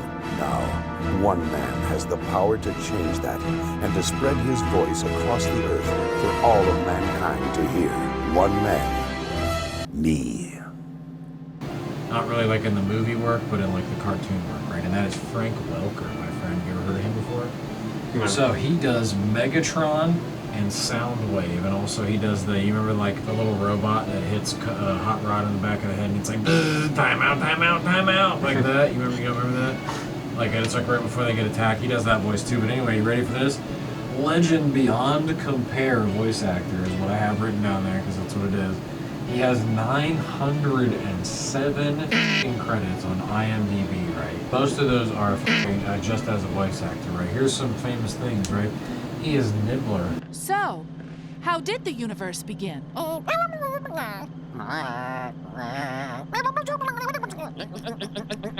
how about Jabberjaw? He does the voice of Jabberjaw. It's a classic old 70s cartoon, right? He does Darkseid in the Super Friends, right? He played the original voice for Darkseid in the Super Friends. He is Dr. Claw and Brain in Inspector Gadget, my friend. He also does goat sounds in Northern Exposure. I thought that was a funny thing to include. But yeah, he does a million different voices for something that I'm going to wait for you to stop drinking before I say, but the Darkwing Duck cartoon. Oh, nice. And get ready for that, buddy, because there's going to be a big time theme with a lot of those interesting connections. So, like I said, a million different voices. He does a lot of other things. I'm vastly under-crediting him because there's 907 credits. He's like Fred in a lot of the Scooby-Doo iterations. You have heard Frank Welker's voice. He is the tiger that pops up out of the ground in Aladdin that Jafar has to make that deal with to raise it up out of the ground. And it's like, I forget what it says to him, but that's Frank Welker too. It was a very memorable moment in that horrible Disney movie, or that great Disney movie, back when Disney movies were actually shit. Sorry for you kids out there who don't get to experience good Disney movies. I weep for you. Next up is Orson Welles, right? A fucking legendary narrator, director, and writer responsible for Citizen Kane, which is often highly lauded as the best film ever made. Lots of people think Citizen Kane is the best movie that's ever made. I've honestly never seen it. Yeah, I was going to say, I think I need to check it out. But everybody raves about it, that it's one of those movies, and it's his movie. It's a written, directed, and starring thing, too. It's one of the only, times that's ever worked out like that, where a guy who has written, directed, and starring in the film has actually made a good film. Ask Tommy Wiseau about how written, directed, and starring works out for you. And the answer is that it doesn't. You get The Room and everybody laughs at you, but you were trying to make a serious commentary on society and how shitty it was and how everybody betrayed me. I have fed up with this world. So anyway, back to Orson Welles, which is, like I said, a funny thing because he's the only one of the only people that's ever done the written, directed, starring thing. He's kind of infamous later in his life. Turn camera. Marked. 102, take one. With overlap, action please.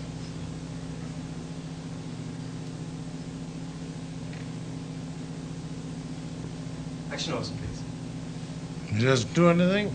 No, sorry, cut. Yeah, rolling. 102, take two.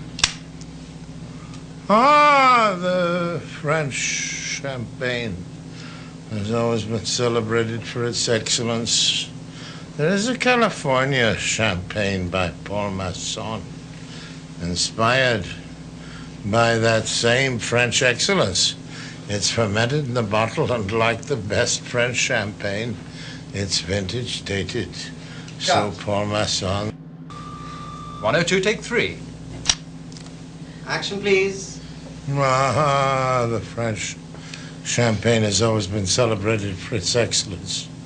There is a California champagne by Paul Masson, inspired by that same French excellence. It's fermented in the bottle, and like the best French champagne, it's vintage dated. So Paul Masson. So anyway, Lionel Strander, right? He does the voice of Cup, right? Old school actor with 133 acting credits across 6 decades.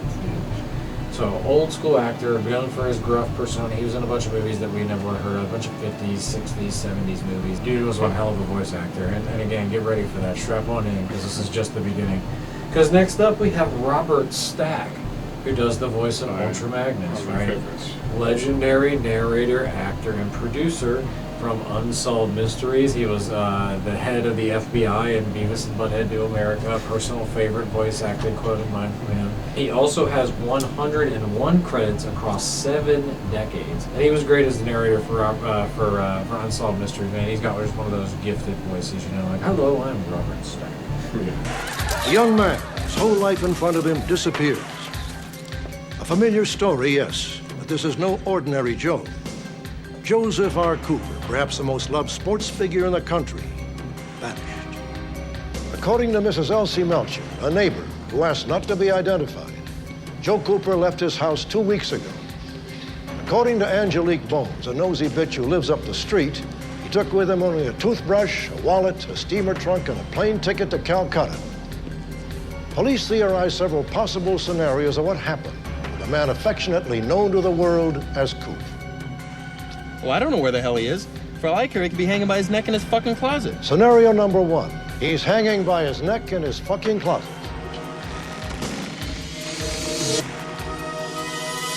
The night before his disappearance, Coop's girlfriend had paid him a visit. According to friends, they had quarreled. If you're looking for Joe Cooper, I suggest you look wherever you find the most heinous, blatant, and vile exploitation of children on the planet. Scenario number 2. Coop went to Disney World. Here is a photograph of Joe Cooper taken just days before his disappearance.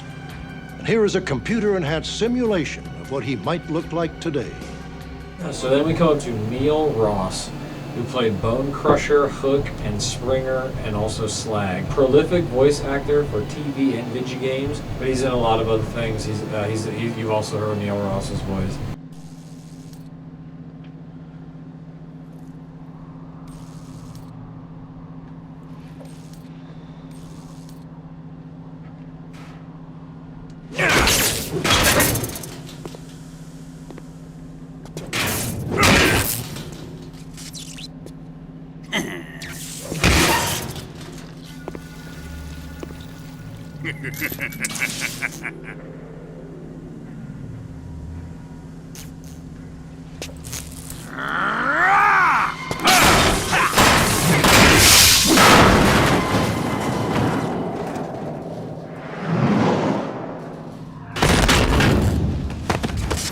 Colonel,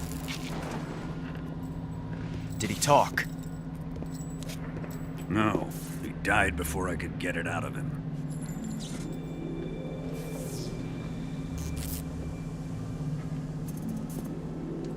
Was it the spy then?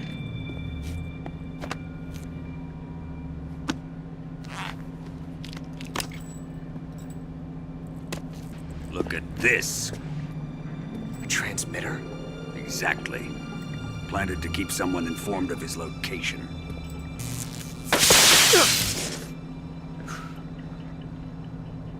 But does this mean Grannon was the spy? Perhaps he was being used by someone else. Perhaps. This man was our comrade. Comrade or not, he's of no use to us now. I don't approve of your methods. I don't need your approval. I'm in command here. And that nuclear shell? Still feeling sore about that, are you? What are you gonna do? Report it to the authorities? This is war, Major. A Cold War, fought with information and espionage. We must root out spies wherever they hide. It is kill or be killed. Potential threats must be weeded out. Your feelings are a menace to the unity of our organization. Someone is guiding the enemy's hand. A single man can only accomplish so much. Make no mistake, there is a spy among us. But casting suspicion on our own comrades. The C3 explosives have been stolen. You think it was the American? No. He could not have reached this fortress yet. Then who? I'd be careful about suspecting young men. Boss! Where have you been? The fear and the end have fallen.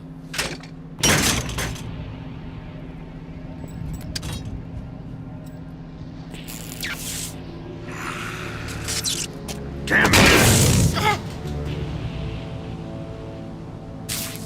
CIA dog? That leaves only the Fury. How can the legendary Cobras be beaten so easily? He's good. Fallen for him? Don't worry. I'll take care of him. What is he after? Must be more than just Sokolov. America is out to destroy the Shagohod and get its hands on your inheritance. The philosopher's legacy. Impossible. The legacy, Then they're out to kill me as well. Colonel, tighten the security on this place. He's coming here, I'm sure of it. I'm gonna get the Davy Crockett.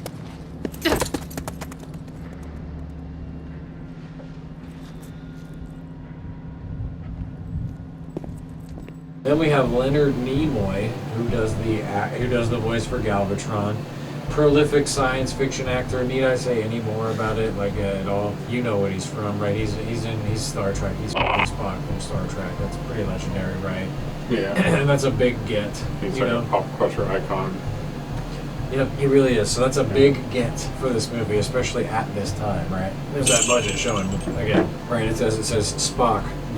Judd Nelson, right, who played the voice of Hot Rod, who is an unintentionally funny actor who was 100,000% on top of the world when this film was cast, right? So they were like, all right, get us the hottest young male actor to play the lead in our Transformers commercial movie. And they were like, oh, The Breakfast Club was an amazing movie that we just saw 5 minutes ago.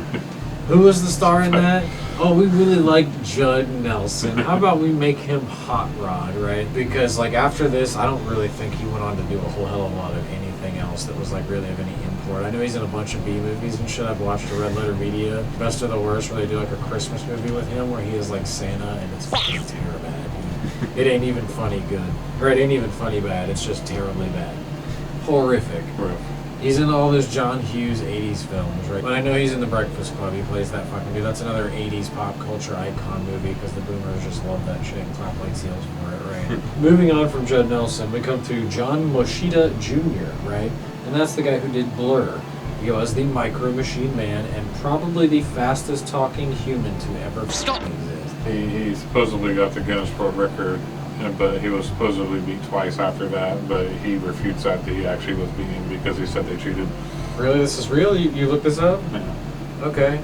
So by the Guinness World Record standards, he's the third fastest speaking human, but he disagrees with that assessment.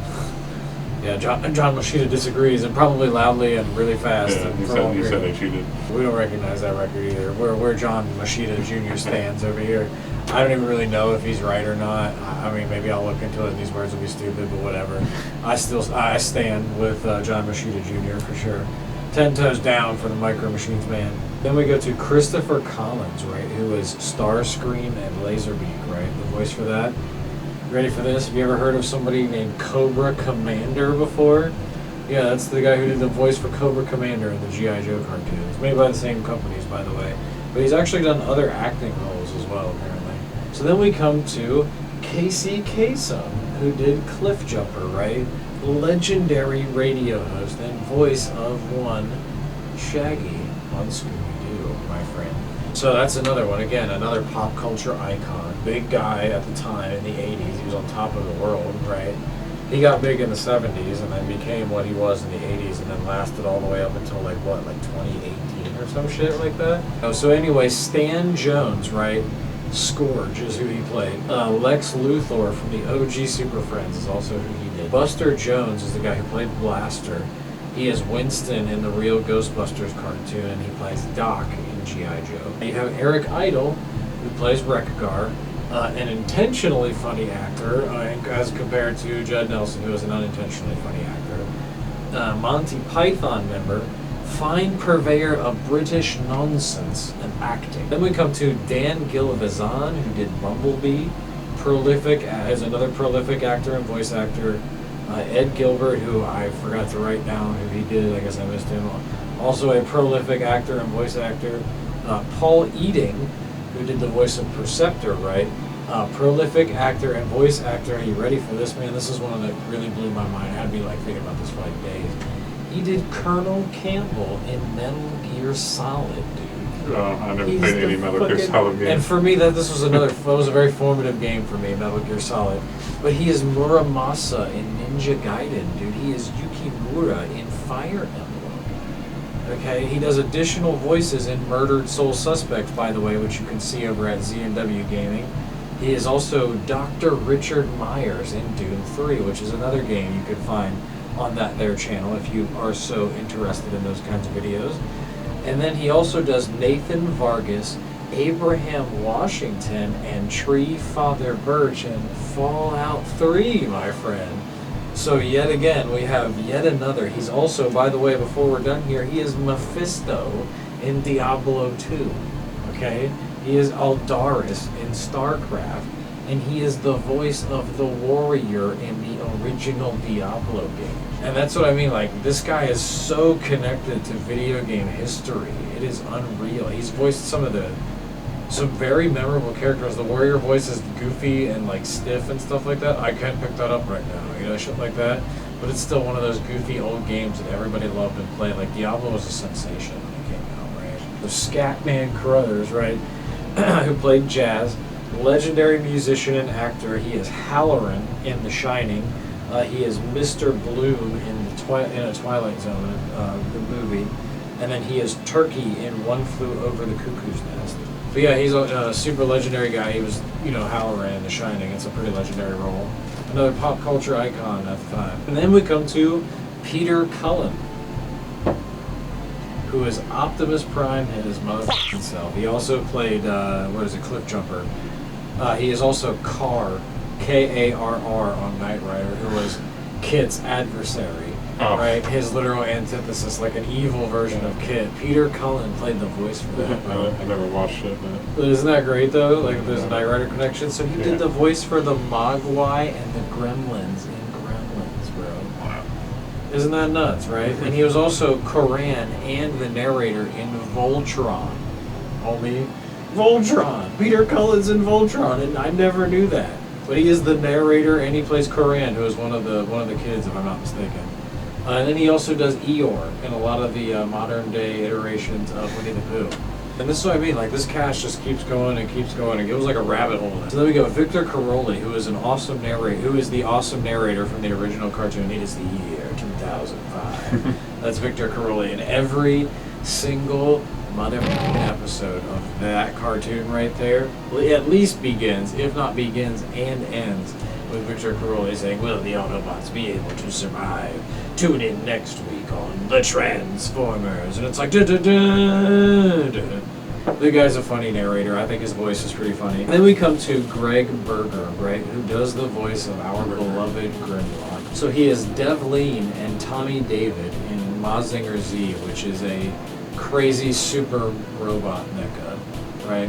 Not real robot mecha like Gundam, but super robot mecha. So he is Firefly, Cutter, and Sparks in G.I. Joe. He does voices, various voices in the Star Wars Episode 1 Racer video game thing in 64, which I played quite a lot of. This next one is another one that made me fall off my couch. He plays Jekt. He does the voice of Jekt in Final Fantasy X, which is fucking crazy to me. Anyway, he is Rogue Assassin Droid in Knights of the Old Republic. So he is quite literally a voice in KOTOR. He is the Pain in Metal Gear Solid 3. Many, many, many others. 355 credits, mostly voice acting and video game. Michael Bell, who played Prowl, Scrapper, Swoop, and many Junkions.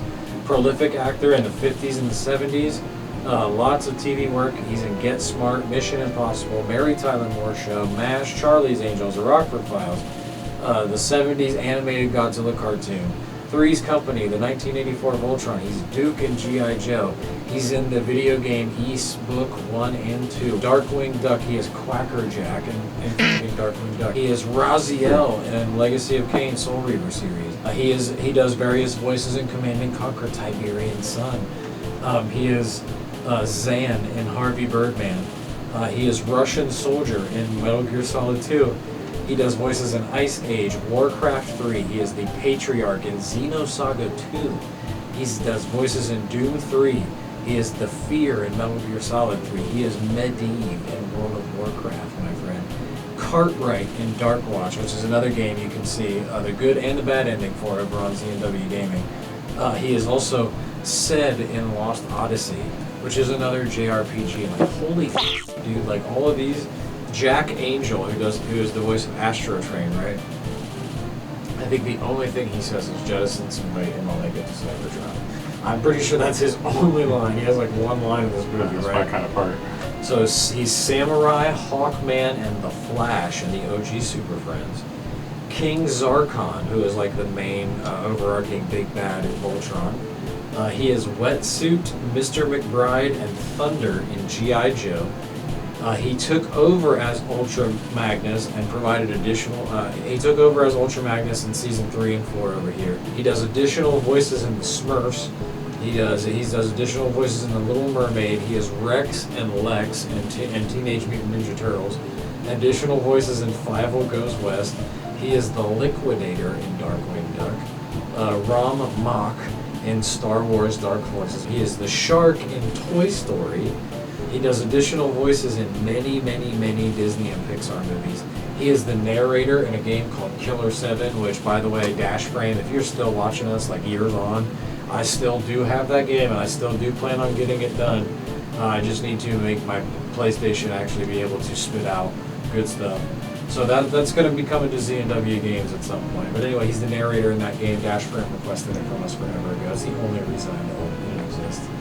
It's a Suda51 game. You ever heard of that? Ever heard of that guy? He's a very famous developer who has like a very specific style, and people like worship it. So anyway, General Zeta in Wolfenstein, which you can also see on Z&W, and he does additional voices in The Darkness 2, which again is also on Z&W Gaming. So it's kind of funny how a lot of these guys went on to go play in video games that I would end up playing later on and then putting on the internet, right?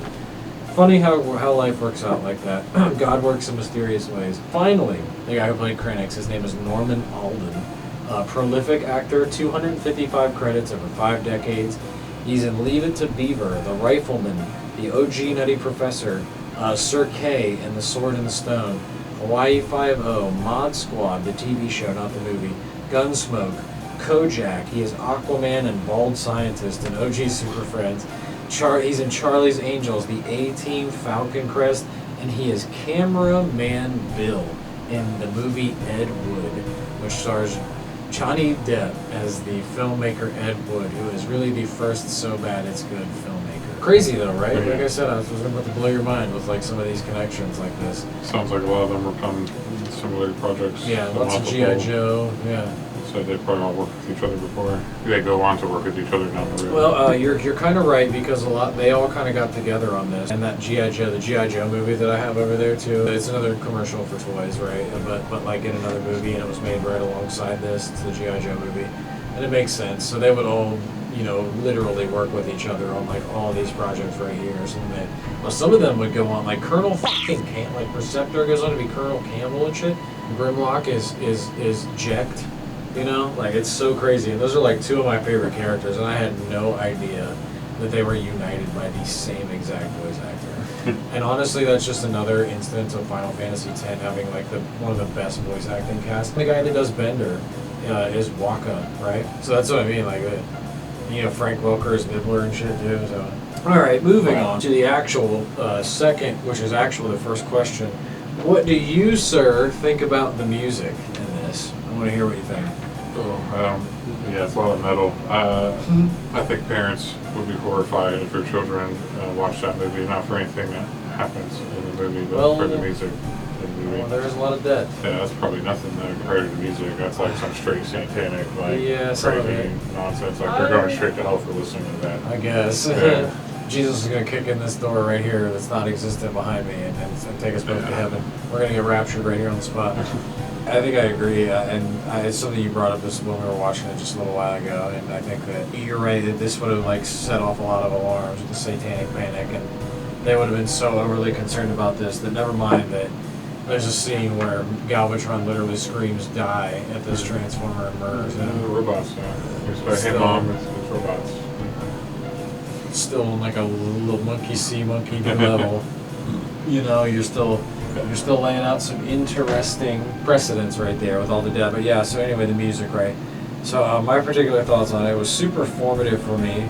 Unironically loved Dare and the Touch, and I don't care. Attack me in the comments if you want. The Unicron medley is f***ing top tier, and the music is well used throughout the film. It's not, it may be too cheesy in some people's estimations. Too many words. Sure. Whatever you think. I mean, like, I can't see it from another perspective. I love it. You know what I mean? Like, I'm literally biased. I'm tainted. I think it's really well used, though. You can say what you want about it. It's still really well used, like, theatrically. Like, they pick good spots to use the music, you know. It's not, there's no soundtrack dissonance, really, with it. But you're right, it is a lot of metal. The Weird Al thing might be the weirdest thing in the world, but it fits because, do Ronnie, ride, and shit, or whatever the fuck he says. Weird Al Yankovic original. Right, yeah. Right, even though it's kind of a rip-off of another band's style. A lot of musicians do that anyways, but technically an original. Yeah, which is, kind of an interesting, precedent for him. He was also, it was a cultural icon. I'm not sure if he's still alive. Whatever, if you are, go get him, Big Daddy, Big Al. So I know you were gonna say, I know you think that the music isn't great. Like, what would you give it on as a rating? Like on a 1 out of 10 for the soundtrack. Like 5 out of 10. 5 out of 10. Generous 5 out of 10. So yeah, a generous 5 out of 10. So you're being nice to give it a 5 out of 10. Okay, so it's not really a sin to repeat the same song twice in a movie, but usually you want that to be the theme of the show, and so what that's telling me is that the touch is the theme of the show.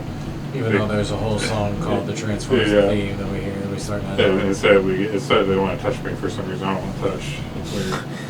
It's not. He doesn't want to touch you. He's saying you got the touch. Well, I don't want to touch him either. You don't need to touch anything. It's the metaphorical. Like, you're skilled, son.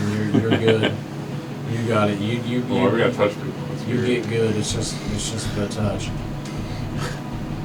I mean, it's not the bad touch. If you want to go down that alley, like we could go to the Bloodhound Gang. They talked about that. Usually they do the theme again and they put a variation on it, so it's like a little bit different. It's still the same theme. This is like what they do in like basically every movie ever. Sure. Like with an actual like composer who comes up with some actual. Oh yeah, I should say any movie with its own theme. Sure. Yeah. Well, when we got it, but they were like, hey, just pay some crazy ass metal band. And they did the Adam Sandler thing of having just a dumbass rock soundtrack throughout the movie. It's metal. I'm not a big fan. And see, that's at least it's metal. I guess it's better than that. Yeah, I honestly, like I said, I cannot look at it any other way. These songs make me happy just to hear them. Like I can't help but sing with them. Guilty pleasure in a lot of ways, and like I really don't give a fuck. I guess I'm a non-guilty pleasure. Like I really don't give a shit at the end of the day. I don't like any of the songs. I liked it when there wasn't singing. Unless they were singing Transformers, and that's acceptable. Yeah, you mean the theme? You like the theme? Yeah. That's a good song. I like it. Like I said, I like all of it. I think Instruments of Destruction is really cool. The song that Megatron and everybody gets dunked on to, like in the beginning, when Megatron transforms and Starscream shoots everybody. Yeah, they did use like they were good with how they timed some of the choreography in the show with like the songs, so at least there was somewhat of an effort made there. Yeah, it was well used. They did what they could with what they had. That's one of the bigger things, and we'll get into that later as far as criticism. Number 3, sir, were you ready for the amount of character deaths in this film? No, not for a kids movie. Right. So here we go. Right, you ready? Here's the lowdown. Right. So Hasbro, like Clover, did it for the money, my friend. Head writer Ron Friedman tried to stop them, but they said, quote, "Don't worry, we have great things planned." Optimus Prime really gets murdered, right? And so a story consultant, Flint Dial, said, he's one of the guys that helped him write it. Quote, "We didn't know that Optimus Prime, was an icon. It was a toy show. We just thought we were killing off the old product line to replace it with new products. Kids were crying in the theaters. We heard about people leaving the movie. We were getting a lot of nasty notes about it." And back then, like dirty letters, that was like motherfuckers, shouting you down on Twitter and shit, right? To give you like a regular day corollary, right? That's basically the same thing. Nasty notes is the same difference as like getting ratioed. There was some kid who locked himself in his bedroom for 2 weeks, as I referenced at the beginning.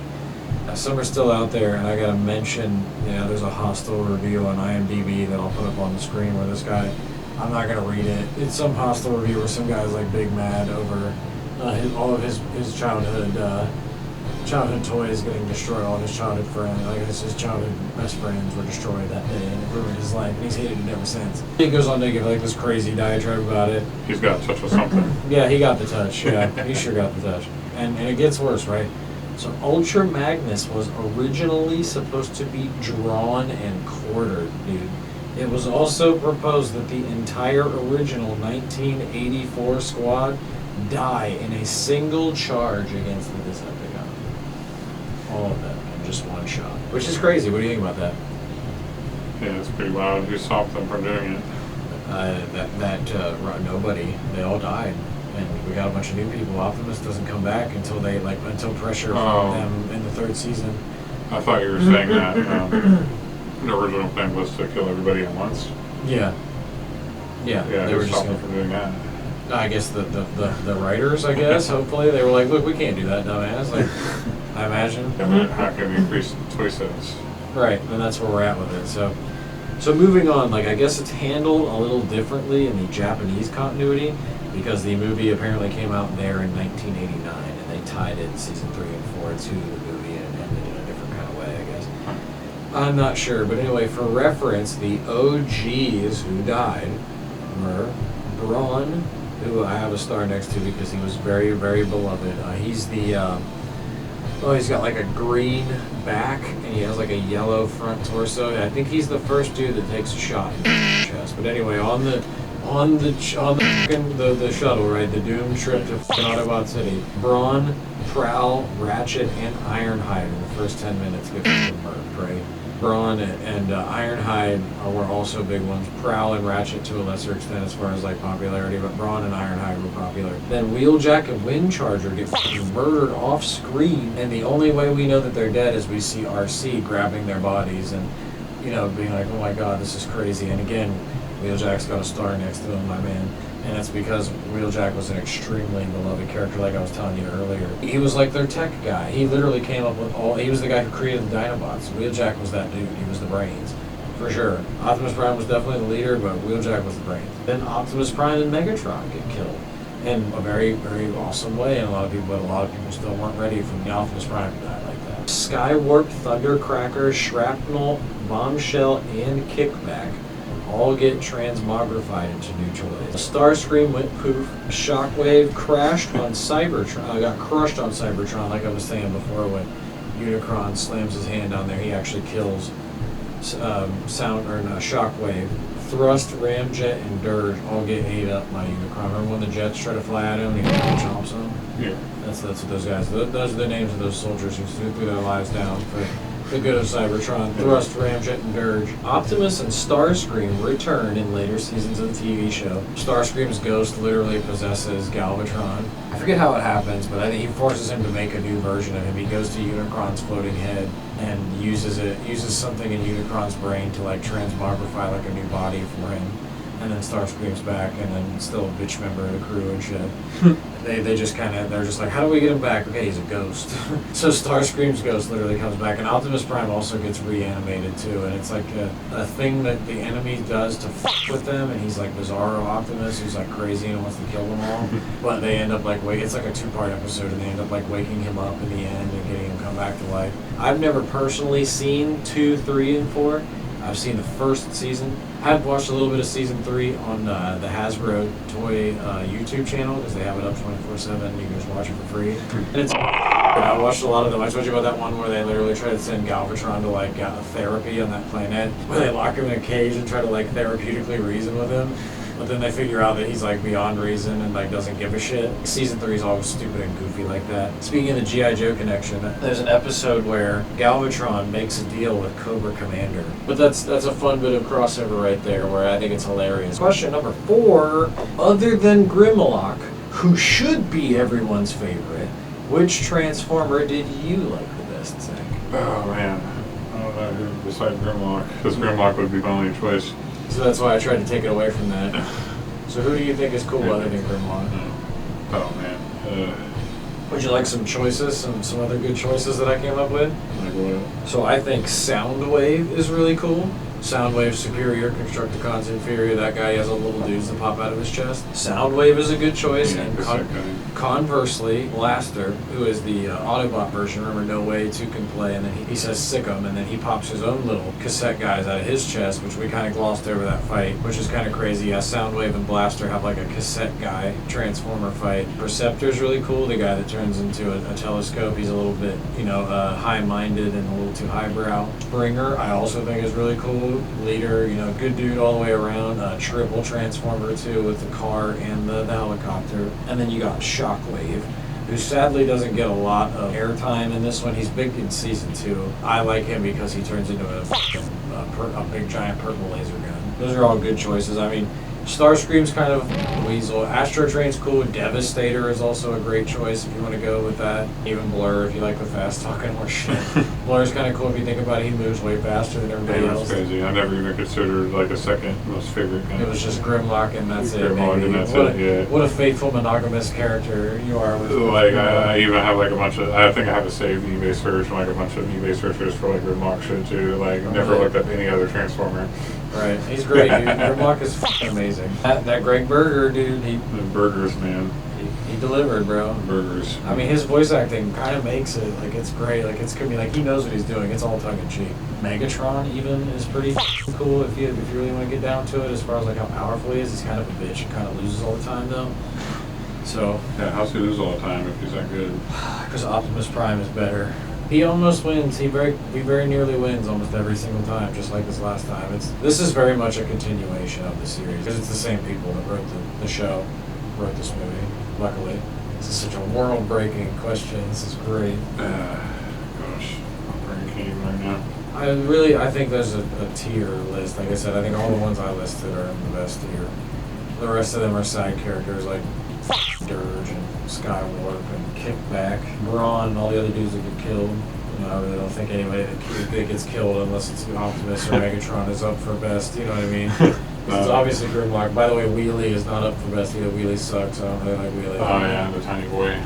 He's just there to make Grimlock look bigger. And to teach Grimlock who's boss, apparently, too. The other Dinobots are kind of cool, but they're not, they won't pale in comparison to Grimlock. Okay, maybe Rengar, if you want to get down, do like the goofy British bullshit. Oh, I do like him a lot. Oh, I can't I pick Omnicron or no? Unicron? Yeah, sure. Yeah. No, that's great. It's a fun party and slip, because the virus. Omnicron. Wait, Omnicron's on a Gundam? No, Unicron for sure. I remember when I was a kid, like the whole concept of Unicron like blew my mind as a child. I was watching like the old Transformers series. And I don't think I ever made it far enough in a series to actually see anything come of it, but like they would just like talk about Unicron every now and again. I'm just like, so you're gonna pick Rengar or Unicron? I'm picking Unicron. Fair enough, and that's also a very good choice. If I had to go, it's got to be Soundwave, Blaster, Perceptor, Springer, or Shockwave. Megatron also, Unicron also, those are also great choices, if you had to go, other than Grimlock, because obviously Grimlock should be yours too out there. Your favorite Transformer in this movie, for reasons I will explain very soon. Did you know, sir, that this was the last film for Orson Welles and almost Scatman Crothers? I knew it was Orson Welles' last thing. Yeah, and I guess evidently Orson's voice was so weak they had to really work it up in post. From my perspective, it's hard to tell, which means they did a good job with Orson's final appearance. I guess that his voice was so weak that they could barely get him on recording. But it doesn't really sound like that at all, right? No, it sounds really good. Scatman had one more film, which was released posthumously. He died like right after this film came out. Oh, from what? I don't remember. It's on the screen right there. Was he old? Yes, he was very old. He was like a famous jazz musician from like the 40s and 50s. Question number 6. Speaking of death, do you think that this is the best iteration of the anyone can die trope? Yeah, because Optimus Prime dies.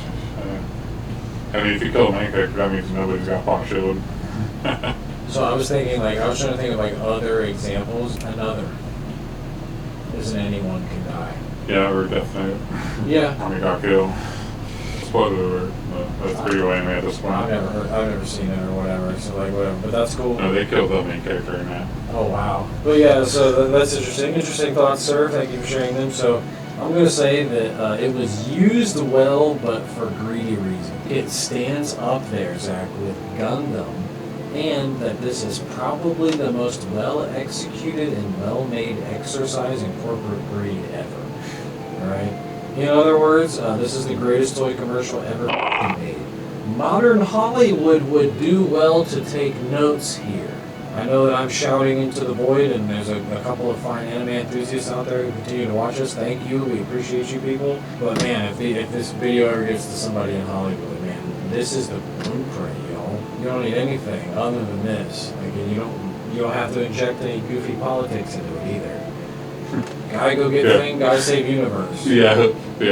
I mean, how much more can you do in an hour and a half anyways? Like, you only put so much plot in an hour and a half. Right. Like Zack Snyder, just like a fucking 6-hour movie. Well, this could be, we'll dig into that here in just a second. Is there anything else you had on the ending, how this stacks up to other animes of the Anyone Can Die trope? Yeah, that's a pretty good job. Yeah, Technically, Megatron dies too. Oh, yeah, he totally dies. He gets transmogrified into a different thing. So he's the Megatron of Theseus, right?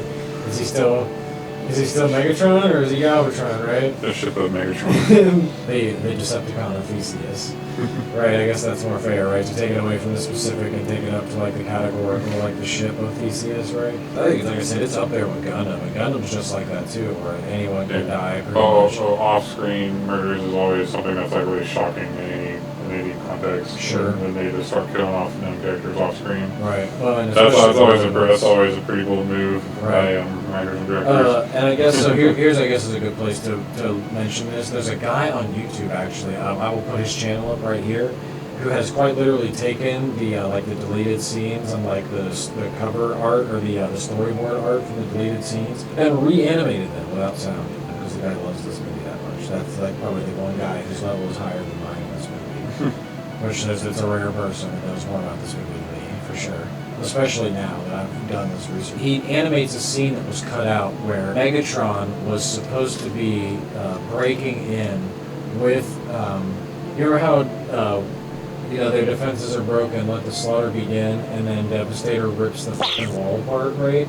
Well, evidently he was supposed to rip that wall apart and then continue to walk into the Autobots' base, and there he was supposed to have a fight with Wheeljack, Windcharger, where Wheeljack and Windcharger get killed by Devastator, and then not Ultramagnus, but Megatron walks inside, and then Optimus stops him. Because if you notice, and I'll put it up on the screen here, when Megatron gets confronted by Optimus Prime, his back is to Optimus Prime, and he's like walking into the base, right? So they had all that animated up, and another thing the guy redid was the stuff that was cut out from the congratulations Autobots who lost them, instead of the smash cut to them just congratulating themselves that they lost them. We actually got to see that. The guy reanimated that too. And the dude deserves a like and a thumbs up if you like this movie, which if you're watching this, you probably do like the movie.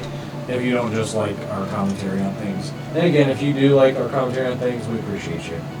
Sorry, was any more thoughts on that? No. Question number 7, my friend. What do you, sir, think about the animation? I haven't seen enough 80s movies to really compare it. I've only seen 80s TV shows, which look horrible. So I guess the only 80s animation I've ever seen, I don't know. Yeah, dude, if you want to compare it to some contemporary... Gundam. Yeah. Was 80s. Yeah, some of it. We haven't really got... But that's like Japanese animation, so it's not really fair. Yeah, and that's like Zeta. We haven't really got into that stuff. Was there like a He-Man movie? Yes, there was. The He-Man cartoons, that's what I was just about to go down. Your Rainbow Brights, your Thundercats, your Gen 1 Transformers, your G.I. Joes, your Cookie Cutter, we're just doing this for toys bullshit. Which is notoriously bad because they would cut corners all the time, right? Well, I'd say based on its budget, that they probably did a lot better with animation than your typical animated film from that time in America.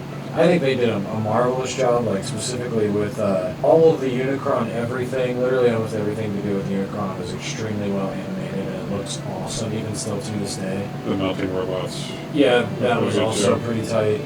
Starscream's death is incredible. That's like where he literally disintegrates right in front of us, and then Galvatron crushes the crown. That's so awesomely animated. Optimus Prime's entrance is pretty fucking cool. Where they do the whole "you got the touch" thing, and he drives over and commits, vehicular manslaughter on all these robots and shit. That's pretty well animated. Optimus versus Megatron is fucking incredible. Like, the animation in that's great, especially like I would have waited an eternity for this. It's over prime. Like that, when we get that close up on Megatron's face, and we see all of the motherfucking like technological details as we see whatever, you know, whatever shit that he's leaking out of his optics or whatever, you know what I mean? That's a great shot. That's really cool. It's very movie-like, and that's a lot of detail, you know, like a straight-up close-up of the main villain, which is awesome. Megatron being transmogrified into Galvatron is also a really cool bit of animation that we talked about before, where they turn them into those, you know, technical like blueprint versions of themselves, and then run this magic whatever shit over them, and they transform into whatever the they are after that, transmogrified. Lithone's destruction is also really awesome. Like the opening scene of the movie where Unicron destroys Lithone. That's its name, by the way. I couldn't remember. I thought it was Blithel. Whatever, that movie. Anyway, Lithone's destruction, because Unicron just shows up and eats it. Right? And it's just all that crazy bullshit. They try to get away, all of the scene being so perfectly set. They went so hard with that opening animation, dude. Like all the kids running around and playing in the society and shit with the robots pushing the science stuff around and doing the science things like that. That was all extremely well animated. All of it. And then Unicron's assault on Cybertron finally is my last like really big holy shit moment as far as like specific moments that stand out that are just crazy. Yeah, they did a good job with scale without the use of CGI there. Just pretty hard to do. I mean, that's why after a certain point animation always uses CGI, because it just shows scale better. Right. They did a pretty good job without it. Anything else you think about it? Like, I mean, how do you think it stacks up to other anime that we've seen? Was the Sacred Laws better than this? I think there was CGI in that. Right? Well, that's not from the 80s, is it? No, but I mean, I'm trying to think of like movies we watched. Dark Cat, was Dark Cat better than this? I think there was some Miyazaki films from the 80s, and they're going to be better than that. America just still honestly can't hold a candle to Japanese animation studios today. They had Japanese animators on this, man. They paid for a lot of crazy people. Yeah, I believe they used some studios over there too, probably. But no, this is a thing that they did on both sides for a while. There's a whole different continuity for that in Japan. Like the whole thing is different, and it's like super serious and like deep and shit. Oh, of course. Yeah. You know, Skyler can't handle deep stuff like that. Or just fucking done, shoot, bang. The toys, we buy toys, dude. We be stupid round eye. Question number 8, right, which speaking of scale, right, so let's talk about how this movie handles size and scale. We'll start with good. Stage is set right off the bat with Unicron flying between two suns. That's great scale. Then we know immediately how big he is, so that when he comes up on that planet, we know he's about to chomp that shit down. And pretty much a lot of the stuff with Unicron was handled well in terms of scale. Hot Rod and Daniel holding the same fish is also, like I said before, it's so great. Yeah. It sets it up visually, but it tells you visually, right, exactly how much bigger Hot Rod is than Daniel. But it doesn't tell you where he got that fishing pole from. No, especially that big Autobot fishing pole, yeah. So now we'll go to the bad, right? Astro Train in general, as I so thoroughly and clearly laid out for you all as we talked about the recap. If you want to watch that, if you skip the recap, my guy, you're going to have to go back. Sorry. Hit him with the meme. You have to go back. There it is. There it is. Ah, he said it. Megatron's transforming, as we also discussed, is quite f***ing egregious. Man. Yeah, and that's like really original too. Yes. They really dropped the ball on that one. That's got to be a point off. But it's like that in the show too. It's like that in the TV show. He becomes like 1/8 of his size. And that's probably a generous estimation. It's like to a handgun, full-size robot. Right. Yeah, and he's gigantic, right? Into like a tiny ass little handgun. Soundwave and Blaster both also do this too. Where Soundwave and Blaster both turn into these little tiny cassette players, right? What are some other examples of scale? What do you think that they either got it right or not? Most of the stuff is pretty forgivable because it's like close enough. So it's really only like the really egregious ones I like. I'm trying to think of it. I think you covered most of them. I guess that helicopter guy, he kind of comes off a little bit too big. Yeah. For the helicopter mode. But you covered Unicron too, and how the Cybertron thing looks really good with the scale there. Yeah. The, like I talked about with the sun, the two suns. Yeah, for the most part, Unicron looks pretty good for a scale. Where he turns into a robot, he kind of gets, it seems like he gets a little bit smaller than he was. Yeah, I think you're right. I think there's a couple of times. Because he can visibly, when Grimlock is kicking him in the butt literally, you can kind of see his skeleton in him, and I would just imagine he'd actually be even like smaller. But I mean, it's like, it's not that bad. I think it's not too. It's forgivable, right? Right, it's forgivable. So it's just the Astro Train and Megatron are just unforgivable. Yeah, dude, like bad. I don't, especially because like, stunt players are even less forgivable than that because they kind of like mess with the camera angle so it doesn't look quite as ridiculous. Sure. But dude, Megatron turning into a gun like right in the beginning. Yeah. You don't find this. Yeah. It's just one of those things that like I wanted to point out about this film that they both get right really well in some instances and they get up really badly also in other instances. So, right, where do you think that the Optimus Prime versus Megatron fight stands in the ranking of greatest fights of all time? That's hard to say because it's like an 80s animation, so in the grand scheme of things, it sucks to a lot of stuff compared to what we do now just because of the advanced technology that we use. I'm talking about like in terms of how epic it was, like in terms of how like impactful it was, not necessarily like its animation, like how important it was for the plot and how epically done it was and pulled off, even with the limitations of the time. That's what I mean. So it's pretty good. There's a lot of good one-liners in it. Sure. And they both pretty much kill each other, so. Yep. It's a very evenly matched fight. They give it a solid 5 minutes, so it's a well-paced fight too, so it doesn't take up too much screen time.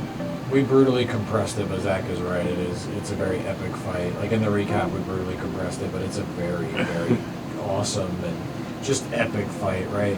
So I'll say this. Yeah, he throws that lance into him and he rips the lance out and uses it as a weapon. Yep, throws it right the back out of it. Yep, it's amazing. It may not have lasted as long as a Goku versus Frieza, or the guy from NHK versus his schizophrenia. That's a good thing. That was a anime long battle. The guy from NHK versus his schizophrenia. That was one hell of a fight, right? And it may not have been as batshit crazy as the American cyborg lady versus the rebuilt bionic cop guy in Angel Cop. Come on, Jeff! But it is epic beyond belief and truly an even match, which is a departure from the series as Megatron just kinda sucks and always gets bodied by Optimus unless he uses trickery or some sort of power-up to gain the upper hand.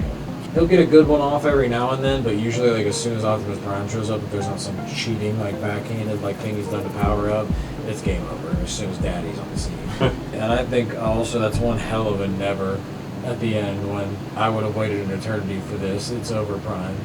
And that never at the end of that, right, where he uppercuts him into oblivion. That's one of the most epic like moments, and it's just a single fucking word. It's not a one-liner or anything. I guess it is kind of. I guess it's a one-worder. So you know what I mean. It's really straight to the point, and the voice acting is so amazing between both of them in that whole sequence. Especially that shit there in the end. You know, you who are without mercy now plead for it. The whole back and forth between Peter Cullen and Frank Welker there, it was fucking incredible. Yeah, that's the third best line in the movie. Yeah, that never. And no, not the never. The you who are without. Oh, you who are without mercy. Now plead for it. I thought you were made of sterner stuff. Yeah, that's my third favorite line. Anything else that you wanted to bring up about the Optimus Prime and Megatron fight? Just shoot him already. Yeah. Good point. That's and you know we'll pull that up here. That's a good trope right there, where Optimus Prime should have just fucking shot him already instead of just waiting and letting him beg for mercy. Question 10. What do you think about the writing in this? Pretty standard. Let's see. We got the intro action in the intro. Right off the bat, it's usually how you start an action movie, so you get a taste of what everybody can do. And then we get the protagonist gets beat the heck up. Usually that goes down, and then there's always two plots happening. Team splits up. Yeah, there's always two simultaneous different things happening that converge into a climactic battle. The nice little blow on at the end. Yeah, very standard. Hollywood should definitely look at this because, like, yes, that's all you do. That's it. Yep. Boom. You could do that to anything. It's a good movie. Right. Like that stupid Minecraft movie, right? That's what they did to that. They didn't do it. Yeah. It's like you just can't really go wrong with it. Like it might not be like a triple S movie or anything, but if you just follow that standard formula, like it's at least not going to suck. Right. Yeah, you're good. And I mean, this is super duper like top tier shit for kids. Oh, and then it just ends like a classic 80s movie ending. Yeah. Like it ends on the climax, which is fun. Yeah, we just get that one speech and then it's and then it's out. Then we get to fucking the credits. I swear, dude, like every 80s movie is like that, like climax. And you never get more than like 10 minutes after the climax on those movies. Right, if you're lucky to get that. And nowadays you get like a whole 20-minute epilogue. It is stupid simple to a fault at times. Right. It is quintessentially 80s, as you just mentioned, for better or worse. For better or worse, pretty much in all ways, right? It absolutely requires you to have viewed the cartoon before. We don't get any introduction as to who the Transformers are or anything like that. None of the backstory, they're just there. It's all just whatever. You're just something. They give you the describe a plot in one line at the beginning is what they do. They give It you is the year 2005. The treacherous Decepticons have conquered the Autobots on planet Cybertron. That's it, though. We get like a single line. Yeah, that's literally the describe a plot of a movie in one line, kind of. It still requires you to have seen the cartoon to know a lot of these characters, for the impact for a lot of this to actually fit. For the depth impact, yeah. The excellent execution of a science fiction narrative. It does a great job with motivations and making Daniel the everyman that we need to relate to as the audience. With things such as Miss My Dad, we are supposed to see things through his lens because we can all relate to being a young kid like that, right? It's got perfect movie pacing, dude, or at least as close as it gets. Yeah, that goes back to that, like what I was describing at the beginning. That definitely ties into that. Right. It's got that standard movie pace. It's amazing like that. Like I don't said, fix it's it if it ain't broke. Right. Yeah, don't fix it. Right. Well, and that's like, as somebody that loves movies, I am definitely a connoisseur of movies. I can tell you, this is one of the best paced movies I've ever seen, and because of my bias, I think it might be as good as movies get, but we'll talk about that more later. Surprisingly well generated tension, right?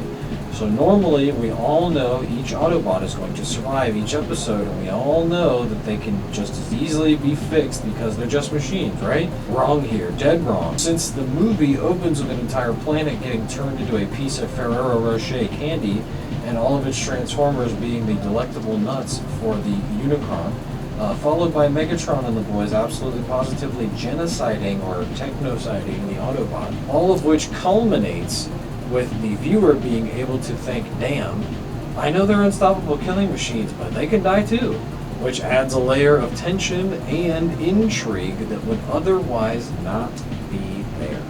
We sort of humanize them in that way, and we sort of, okay, shit, these robots can die too, fair enough, interesting. And it was just never like that in the cartoons, right? They had to stay there, they had to always come back. It was Yeah, that's why watching those old shows is kind of hard because Right. nobody ever dies in them.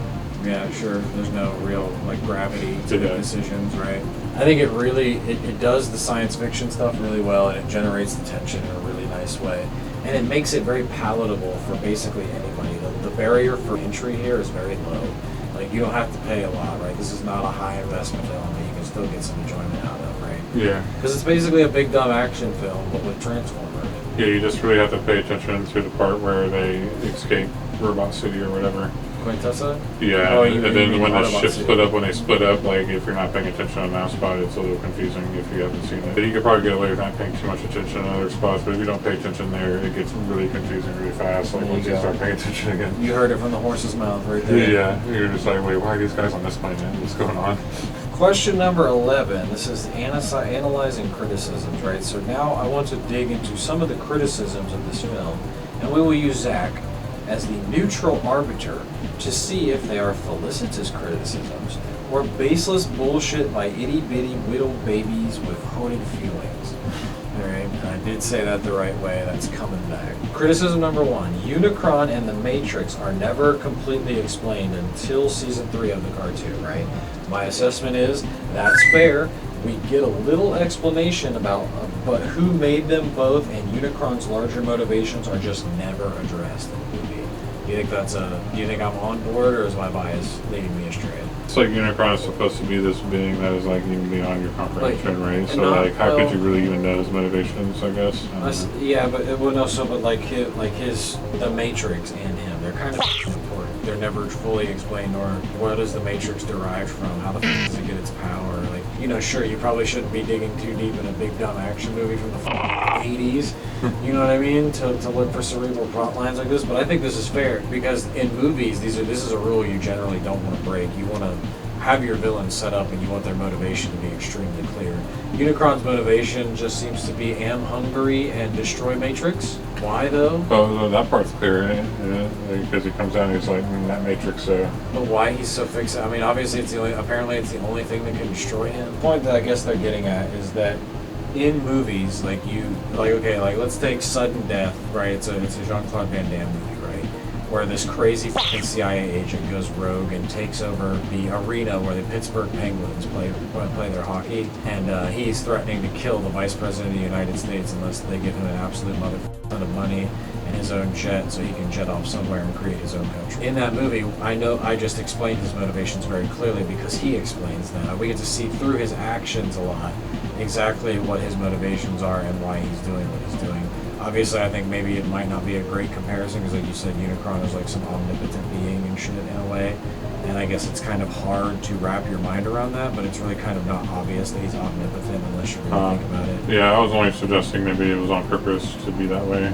I mean, you might be right. Yeah, but so either way, so you do it. So this one's too hard to call, huh? Yeah. Too hard to call whether I'm being fair with whether I think it's a fair criticism or if I'm too biased. Yeah. So too hard to call. We'll put that one at too hard to call. This is a soulless exercise of capitalism and is therefore garbage. Signed, Reddit. And I'm going to say fair. I think that's a fair criticism, but I think it does enough right to prove this kind of capitalist trash that you fucking commies whine about all the time can actually be good, although I fully concede that there's probably a lot more bad than good when we get media designed purely to sell toys. What do you think? You think I'm being fair, or am I biased there? Is that a quote like actually ripped off of Reddit? No, but that's basically what the feeling is. And I thought it's a very communist take, which is why I said signed Reddit. I'm poking fun at them. Well, yeah, going into a movie with that motivation is going to subtract from the quality of the movie. I'm surprised the movie turned out this good if that was their goal. So you think that's on point then? Okay, cool. Not biased. Hey, we got our first thumbs up. Cool. They killed everyone, and I don't like that, right? And my answer to that is itty bitty little baby with hoarded feelings, seek counseling. Seek counseling. That's what I think. Do you think I'm biased, or is that fair? I think a show can only be good if you're willing to kill characters on it, so yeah, that's definitely fair. Oh, that's another win, boys. That's another win. Yeah, so if your characters don't have plot armor, that makes the show so much more engaging. There is no proper handoff from the cartoon to the movie, and I think that's more or less fair. There's no, the cartoon, the ending of the cartoon, there's no, oh shit, we got a strange reading from in between two suns. And there's nothing that, sets up or really hands anything off between the end of season 2 and the beginning of this. Yeah, cliffhangers are annoying. Well, sure, but like I said, I think that's a decent criticism. I think at the end of the day, I think that's fair, because they probably could have tied it in a little bit better, instead of just, hey, guess what, there's this ending threat. I think that's a fair criticism. Do you think I'm biased, or do you think I'm being fair? I don't know. Or do you think this is another one that's too good, the criticism itself you have a problem with, and you don't think that's a fair criticism? Yeah, I guess you should tie it in if it's actually chronologically in order with the series. Most animes, they do their movies as the spin-offs that happen within X amount of time and X amount of time. You know what I mean? It happens sometime between this point and this point. It doesn't really specifically say. That's kind of usually how they just pump out anime movies. Unless the movie is intended to continue the series, which happens sometimes. So, and both of those things, you just described all of the Inuyasha movies. Yeah, I was actually thinking about Inuyasha. Yeah. But they're not the only one that does that. No, but they're probably the biggest example. What do you think? You think it's not that it is fair at the end of the day? That I think that's a fair criticism? Alright, boys, that's 3. That's 3 check marks right there. Optimus shot Soundwave, but he is somehow undamaged and able to carry Megatron's remains back to Astro Train. That's the criticism. I think that it's felicitous. This is one of those times where the plot is taking liberties with conveniences, where the laser is just as strong as we need it to be. What laser was it? So Optimus shoots Soundwave straight in his motherfucking chest and he falls down. But then Soundwave is the one who undamaged later on, carries Megatron's damage. Sounds like they messed up. Yeah, you think? So, like I said, I think it's felicitous. It's probably just an accident. Maybe, but it's a felicitous criticism nonetheless, you know what I mean? Like, it's real, that's a factual thing. And I think it's one of those times where they were probably just taking liberties with lasers in general. That's what I mean. It's the lasers are as strong as we need them to be. Yeah, certain people have certain stronger lasers. Yeah, so like Galvatron's laser is always death, murder, kill. Yeah. Unless you're holding the Matrix. So that's another one that's very unique. Alright, that's 4, boys. The plot is confusing and far-fetched, is the criticism, right? I say unfounded. It is maddeningly simple and works on a kid's level, but the larger things you look for, like why the whole Civil War, who or what made Unicron, and the whole guilty-innocent thing, do not make sense and detract from the film. Considering that this is essentially a big dumb action movie for kids that's designed to sell toys, which is also made in the 1980s, a lot of that upper level logical plot stuff doesn't matter like it would in a psychological thriller made for adults that was made in another era that didn't have a reputation for making painfully dumb cartoons like the 1980s did. You think the plot is confusing and far-fetched? I think those are people who didn't watch the scene where they ran away, because that's like that's the only part that like confuses me. So like the first time I watched it, yeah. Maybe you're right. Maybe that's because they split up and then they got different robots on different planets, and if you don't like, there's like a 5-minute stretch. If you miss like anything in that 5-minute stretch, then you don't know what's going on anymore. Right, where they split up when Galvatron attacks them. Yeah, I suspect that people with that criticism probably did that. One more criticism that a lot of people levy at it that I think is bullshit. The criticism is the music sucks, right? I say that's bullshit. I love the music in this. What do you think of my bias? The music sucks. So, there you go. Not really a question here at the end. I just want to spotlight some of the awesome dialogue in this movie. You had been talking about your favorite lines. What were they again? Oh yeah, I never mentioned the first one, and that would be when Unicron first meets Megatron. Yeah, what does Megatron say? He doesn't take orders. What was the exact line there? Nobody summons Megatron. Yeah, and then Orson Welles responds with, "Well, I'm pleased to. It pleases me to be the first. It pleases me to be the first." Yeah, that's the #1 dialogue line for me. Alright. Yeah, that's some pretty baller shit. Like he's laying down, like, "Yeah, you think you're tough, bitch?" That's the best bit of writing in the entire movie, right there. Yeah, their interactions, I agree, because that whole "you belong to me now" thing, and he's like, "No, I belong to nobody," and then he's like, "Oh yeah, bitch, then fine, proceed your way to oblivion." And then finally he's like, "No, I accept your terms." Yeah, that's an awesome like back and forth right there. I answer nobody.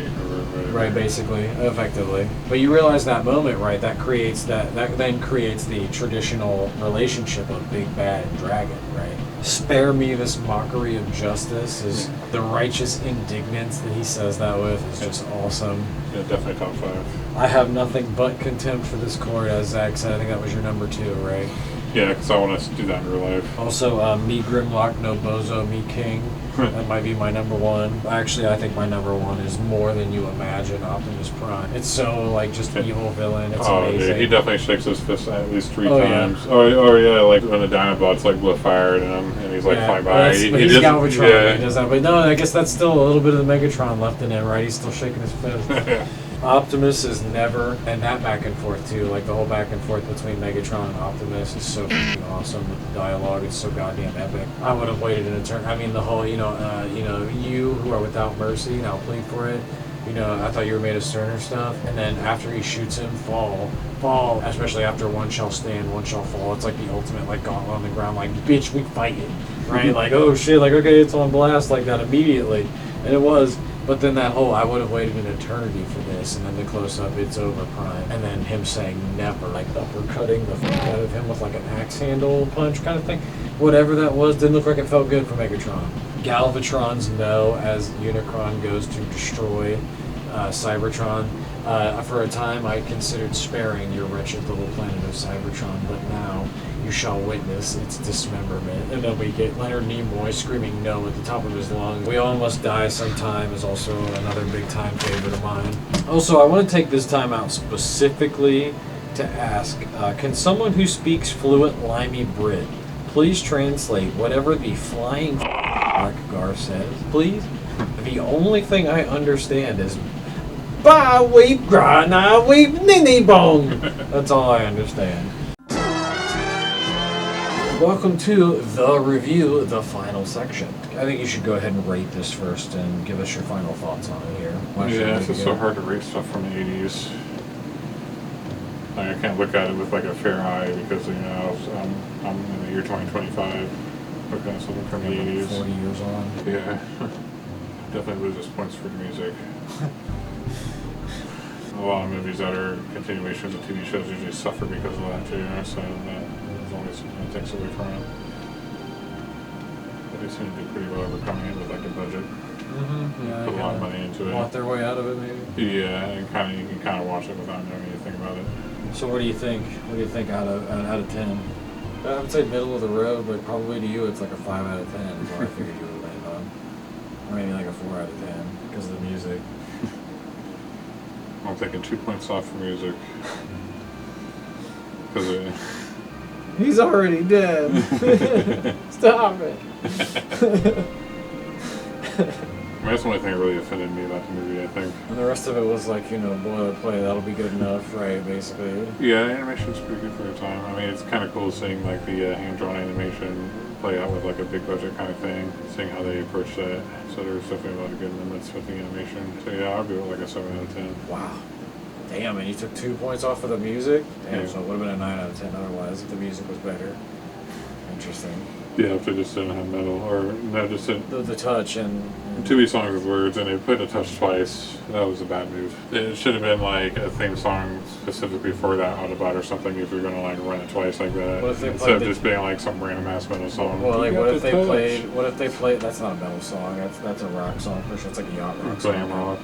Yeah, maybe. I don't know. I don't know if it was quite that bad, but no, like maybe if they would have played the Transformers, the theme, right there, like as soon as he picks it up. Yeah, wouldn't that hype the kids up? You know what I mean? It's for kids, right? Right. Yeah, so when the big fight happens, that's when you hit them with the Transformers Right, theme. and that's what you Maybe figure. a variation of it. And then play the touch like over the credits at the end. Yeah, that's definitely like a credit song. Yeah, well, I mean, not even that. It would have just been a nice way to still bring it back again twice, but I think they did that in exactly the wrong order. Yeah, you know, so that that's rating right. could change down the road just because I haven't really seen a lot of animated movies from the 80s to really Okay. have stuff to compare it to. Okay, well, forever onward now. Anytime we watch something from the 80s, we'll be like, does this make Transformers better for you now? I'm going to say that this is a 25.1 out of 30, I think. I do recommend, with the caveat of understanding it's the black hole-headed 80s in all ways, both good and bad. I think it's brilliant in how simple it is. I really do. I think it's brilliantly simple. And it doesn't need to be anything more than it already is. And remember, it's me saying that, Mr. Excessive saying that. That might be my bias, but a big dumb action film, you know. And like I said earlier to that guy that pointed out, oh, the Unicron and the Matrix aren't really explained. Who the f cares? Who the f cares? Shut the f up and watch the movie. It's a big dumb action film. Go watch Lionheart with Jean-Claude Van Damme in it and tell me anything as far as plot makes sense in that f***ing movie. There's a smash cut in Lionheart where they go from being in New York to f***ing Los Angeles. You gonna listen to Joshua now, huh? Yeah. I've been all over the world, man. I've been around. From the Big Apple to the Big Orange. I know the score. How you gonna get around all that small? Huh? Them freeways. A lot of people in L.A., man. A lot of shit going on. A lot of weird-ass motherfuckers running around. Huh? Besides, I owe you lunch. Yeah, you owe me lunch. But you're wasting your time if you think I'll fight again. Hey, I can dig it. It's cool. Okay. Okay. Shit. $5,000 go a long ways to the land of sunshine.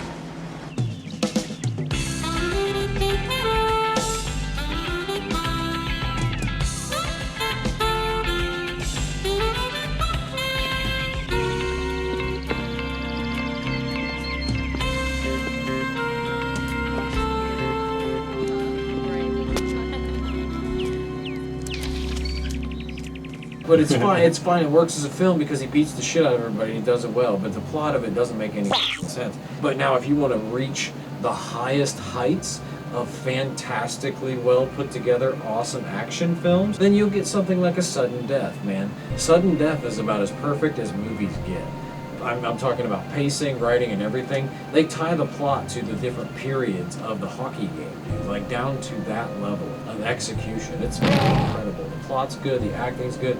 Well, Jean-Claude does his best. It's a big dumb action film, but with a cerebrally, at least well thought out plot.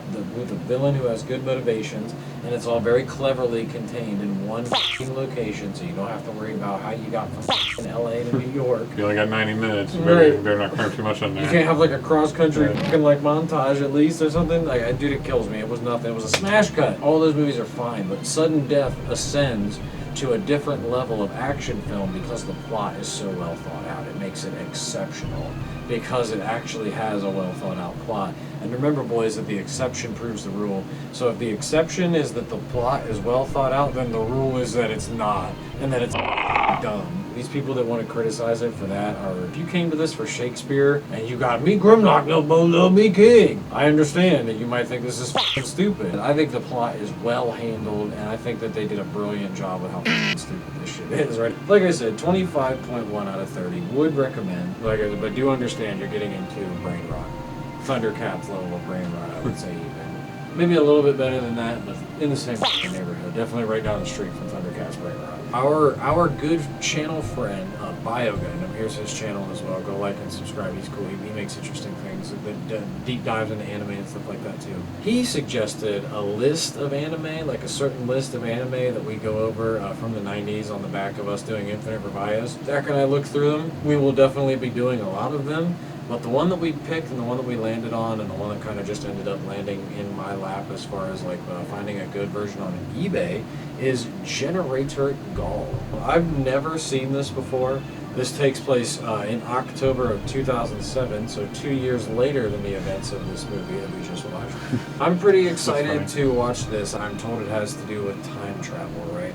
So you know what? Well, let me read the thing on the back here for you guys. Maybe we'll start. Is it all proper grammar on the back? I'm not sure. We'll find out. So October 2007: Professor Takuma Nakasa uncovers a gene code that will unlock the human body's greatest mystery. Later, that discovery will lead to the manufacture, or is it birth, of the deceptively human-skinned generator. Now, it is up to 2 young time-traveling scientists and their friend, Gall, to stop this future threat. But the metal mutations have also traveled back into the past to stop them. And Gall must become the very thing that he hates in order to save our world and his own. Don't miss this hit mystery thriller packed with mind-bending plot twists and hyper-stylized heavy metal action. Generate your mind. Generate your soul. I got a feeling my mind isn't going to be bent in the way I like. Probably not. We'll find out. Either way. Mind bending is in the sense of botching time travel. Probably. Well, I better not make any prescriptions judgments yet, but I'm thinking it. So we'll see. We'll see how it works out. Either way, thank you all for being here. If you like us, you want to help us out, like and subscribe. That would help us out most of everything. If you really want to get involved, you want to hear me all the dirty jokes and crazy shit that gets bleeped out, become a member. That'd be fantastic. That would help us out. But obviously, no rush. Any and all support we get, we are appreciative of. We will see every single last one of you fine anime enthusiasts next time. And I don't know how many months when we do this thing here, this Generator Gall. Anything further you want to say before we wrap it up, Zach? Be good.